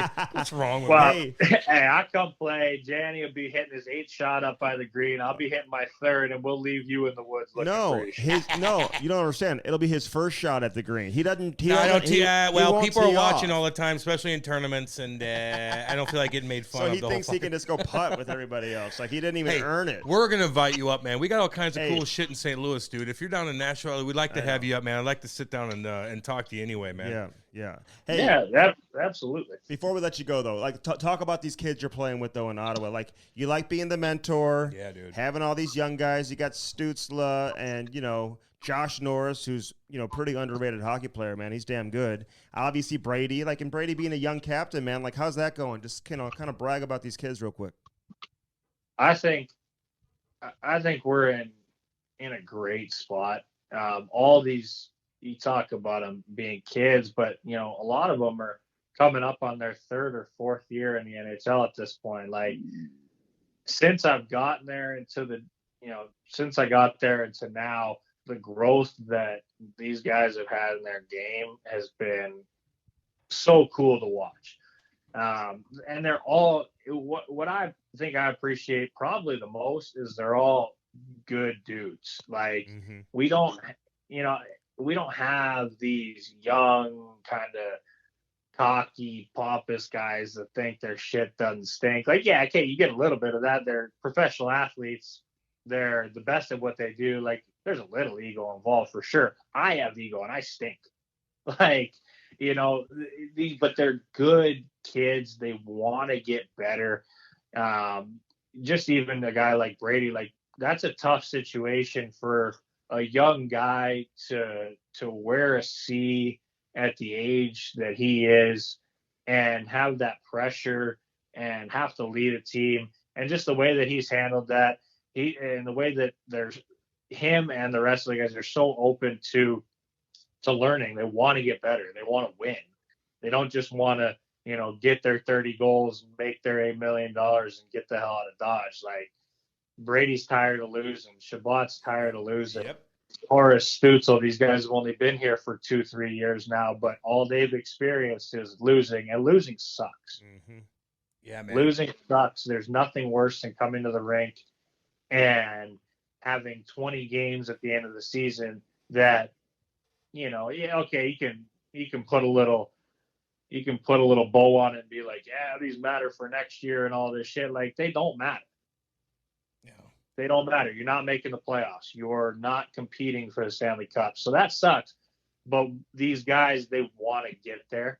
And for me, it's cool because I just get to do my thing. I get to go in there. I get to be myself. I get to go play my 10, 12 minutes on the fourth line. I get to block some shots, maybe get into a fight, score a few goals here and there, and just be there as a support system for these guys as they grow in their game and we grow toward winning. And that's why you're going to play for a long time, dude. Somebody's always going to want you. They're always going to want you, man. Yep. Hey, and dude. I hope so. I hope so. I like playing in the NHL. Hey, Goddamn right. And all the coaches you played for like you too. They all everybody likes you, man, and there's a reason for it, and everybody knows that. Yeah. So everybody knows that, dude. You're in a good spot, and you know what, man? We've been wanting to get you on for a I long know. time. So we're a fan of you, bud. glad Like, trust we're me. able to I do watch it. your shit. Yeah. Dude, keep doing it, man. Do you have your teeth in right now or no? You keep those things out. No, I don't own a set. Yeah. You probably Good scared old boy. You probably scared the shit out I of don't people. own a set. I'm actually one of the at the golf club Tennessee. One of the guys I see around a lot is a dentist, and he's always trying to get me. He's like, "Dude, I'll fix you up." I'm like, "Yeah, but there's just no point right now. No. Like, I'll come see you in like 5-6 years when I'm done." Yeah, but then you get got to pay all- for it. Yeah, but how do you eat and all that? Like, you got no front grill at all. No, you just do the side bite. Andy. The side bite. Sandwiches are difficult. You got to try to like jam it in there into the cheek and like rip it off like a piece of jerky. You're like trying to like do a side bite. It's tough. I haven't had an apple in like 8 years. It sucks. Yeah, Hey, you can cut it up. Are you tight with anybody in St. Louis? Like, do you know any of the players us? here at the Blues? Though, like, I'm just curious if you have any relationship history with any of these guys. I'm trying to think. I mean, obviously with Brady, who is there at St. Louis? I don't think I do. I mean, I got played with Sauter growing up a little bit. We're the 92s. He was in Pittsburgh, but we played some different stuff together. Obviously Krug's a Michigan dude. So more, I'd say I know guys enough playing either with when younger and against guys that I'd be able to shoot the shit and have a conversation. We could have a good time playing golf. I don't know anybody too well. I mean, obviously Maroon's playing in his fourth final. I've fought him a million times, so He ain't gonna hit you. no. Hey, We love him. We love him. Pat's great, and I know at some point I'm gonna fight him during the year, and it's just like, can we just get this over with? Like, you're gonna grab onto me. I'm not gonna be able to hit you because you're so big. Yeah. And nothing's really going to happen. We can just dance around here for like 30 seconds and get on our way. And have your jersey burn on my fucking neck. Hey, how Exactly. Those fucking jersey Fucking punches. burn. Take a Like, shower. nah. It stings like fuck. hey, how'd the U.S. program let you get away? Like, you're right there in their backyard. Yeah, that was an interesting situation. I went to their whatever it was, their 40 camp. The coach was my year. The coach was John Hines, who's now the coach in Nashville. And I played well during camp, and for whatever reason, couldn't find my way onto that team, and got things work out how they're supposed to work out. I ended up in Windsor, and had a great go that way. But yeah, that was the intent. I would have loved to play for that team, and it just didn't work out. I ended up playing U18s with those guys, and skated around as a 13th forward at World Juniors for a year. I did some stuff with USA Hockey, and I was fortunate enough to go to World Championships this year. That was cool. A little icing on the cake after. Czechia. It was in Finland, wasn't it? Oh, it was in Finland. We thought it was. Yeah, we thought it was in Czechia. Czechia. We're Czechia now. Czechia slapped us up in the bronze medal game, though. Oh, yeah. Hey, was that fun though? Like at this stage of your career to go over there and play? Yeah, absolutely. I mean, I pretty much retired from international hockey after World Juniors. Like, I'm not making any Olympic team. I didn't think World Championships were, part of the conversation. So to get that call and to be asked to go over there, yeah, it was definitely special. It was just cool to go and play meaningful hockey games and to work toward a goal together after, your season ends. And it was just looking like golf season. So yeah, it was cool to go over there. It can be a little bit long after the season ends. I think, you could maybe tighten it up a little bit to 2 weeks instead of 3. Maybe do away with the 5 practice days before you go out there. But all in all, it was a great experience. We had a great group of dudes. Rekindled some past relationships with guys. Like I played with Seth Jones my first year, and we hadn't played together since then. So, you see different guys, and yeah, it was definitely a good experience. Hey, last thing. Like, what'd you guys think of Brady? Like during the I was going to ask him that. Series? Doesn't Brady play for Calgary now? He's the face of the Calgary Flame. He's their most popular player. What were you guys thinking about that? Because I love him, and I love I kind of chirped him a little bit, like, okay, I can't believe Walt even let him do that, But it's like, it's about Matthew. Settle down. That's his natural personality. I'm just saying. What'd you guys think of that? That's who he is.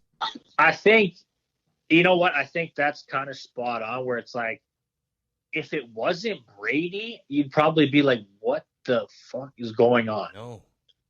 Yeah, man. But it's Brady. That's just his personality. So at the same time, you have to you just kind of look at it. You're like, Brady, what the hell are you doing, man? Like, it's just kind of one of those things where it's laughable. But you understand too, playing with Brady, just how tight the brothers are and how tight the family is. So you understand it that way. But again, if his personality was different and he was a different cat, maybe you look at it a little differently. But it's just, honestly, it's just Brady being Brady. Yeah, I get that's you, a man. great way That's to put it, answer, and that's man. exactly what it is.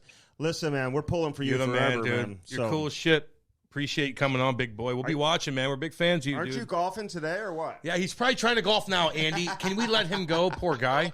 Hey, it's only 9:45 out here in California. I got I think a 1 or a 1:15 tee time with my father-in-law and brother-in-law. So hopefully I go beat up on them a little bit. You probably will. Probably a nice ass course. I don't know. No, my father-in-law is a sandbagger. He keeps his handicap at 8, 9, and he beats me straight up playing from the senior tees, and I'm like, what the hell is going on? Oh yeah, that'll be a good one today, Cam man. doesn't even know what that means. Andy, don't even talk about golf. Austin, you're the man, dude. We'll be watching. Yeah. Enjoy your summer. Keep in touch, dude. Yeah, have a great summer, bud. All right, I appreciate it, guys. Thanks for having me, and I'll be talking to you. All the Right best, on, man. big boy. The Cam Strick Podcast is brought to you by Bellman and Bellman.com. BeHLMANN.com. Get out there to Detroit, Missouri. Check it out. On one side, you got the Buick, the GMC. Options for everybody. Then right across the street, you got the Chrysler, Dodge, Jeep, and Ram. Again, find something that works for you and get yourself a new set of wheels in time for the summer. All right, that was Austin Watson, baby. Damn right, man. He was great. What do you think of Ottawa? I don't like Ottawa. I thought you did. As far as It's one of my favorite teams in the league when they got it going on. I like the players. Yeah, I don't like and the coach. The city I wouldn't want to play for. If I was going to pick an organization to play for, it'd probably be 30th. I'm surprised you didn't ask him about that. What's it like hanging out, living there? And yeah, well, he'd probably be like, "You're in a bubble," I'm sure, but you're. I don't think he's going your out rink and sucks. stuff like that and doing all that. He does with the players though. He does. He's cool. Yeah, he's because cool. listen, when you go sober, and if you're around, listen, if I'm drinking and I'm around a guy that just went sober, and he looks at me differently, I don't want to hang out with him. I don't want to hang out with you if Like you're if they're looking preachy. sober guy. Go, I can't believe you're doing that. Well, no. Like not I probably should be sober, but like if you're like a responsible drinker, like and you got a guy chirping you, makes it uncomfortable for you to have a good time because he can't handle it. That's a problem. But Austin Watson's not like that. No. He doesn't bullshit the guys. Cool. I hate you. Never hang out with a guy. It's a tough thing. Dudes, Nate Thompson, all those. They're all cool, man. They're all by you. You can do whatever you want. They'll take care of you. Sure. They'll take care of you and stuff. They don't look down upon you because they're sober. You're not. They're not the hierarchy on you and stuff. So I think their attitude is like, dude, I've been there, done that. I've done there. Dude, here, I'll help you, man. You're good. I don't need to go. Like, I'm happy no matter what. I'm gonna golf at 7 in the morning. I'll be good. But you get my drift. Like you never want to hang out with a guy that's sober. He plays a lot of golf. He's really good, probably. I can imagine. What is his handicap's like 2? Yeah, it's really good. Yeah, I'd like to actually. He actually said in the interview that he would have no problem playing with us. Oh, of course, man. We got a nice setup here. Yeah, he said as long as it's a good track. For you. But what's your takeaway from Austin Watson? He's just a down to earth, cool cat, man. He didn't win many fights. I thought he was tougher than that, but I looked at some of his fights. He didn't win too many of them. He's willing. Yeah, he's a 6'3" too, you know. But he never fought in junior. No, I know. Why are you looking at it like based on who wins and loses? It's not boxing, dude. No, I know. It's hockey fights. Are you familiar with that? No, Andy, tell me about that, please. Tell me about hockey, will you? I like him a lot, man. I'd like for him to be on the Blues team. He'd be a good fit here. I'd hang out with him. He or Boyle. I'd take both of those guys. I like both. That's what I like this kid, dude. I do. And we stuck up for him when no one else did. Yes, just like you stuck up for me when no one else did. Yeah. You're the only guy that did that. I chirp Andy for everything. And I even told Austin Watson that when I was crawled in the hole after that stupid podcast in 2011-12, Andy was the only one to take my side from people I played with too, because like even like Brandon Bolig, like I came down from the Chicago Blackhawks to don't associate yourself with Cam, who you've been working out with for the past 5 years. And he's like, I can't do anything. Not that I wanted him to. What do you mean he can't do anything? He can't tweet out like Cam's a good guy. Did you ask him to? No, but he's just like Cam. I don't know. You're the only one. Supporting good people, you know what I'm saying? Austin Watson, we appreciate him for coming on this edition of the Cam Strick podcast brought to you by Hair Club. Again, 800-279-7878, baby. 800-279-7878. Call Hair Club and call them today. Use that promo code Cam Strick. You're going to save money off that first consultation. Do not be scared. Have that confidence. You just walk right in there. They're going to welcome you with open arms. I'll tell you that right now. Car Shield. We love our friends over there at Car Shield, 800-857-2481. Give them a call today. Use that promo code CAM. I know it's embarrassing, but you're going to save 10%. Otherwise, I wouldn't tell you to do it. You know what I'm saying? I know. They know. So you call Car Shield. You call them today. Bellman and Bellman.com in Troy, Missouri. Buick GMC. And on the other side is what, Cam? The Chrysler Dodge Jeep Ram, right? Damn right.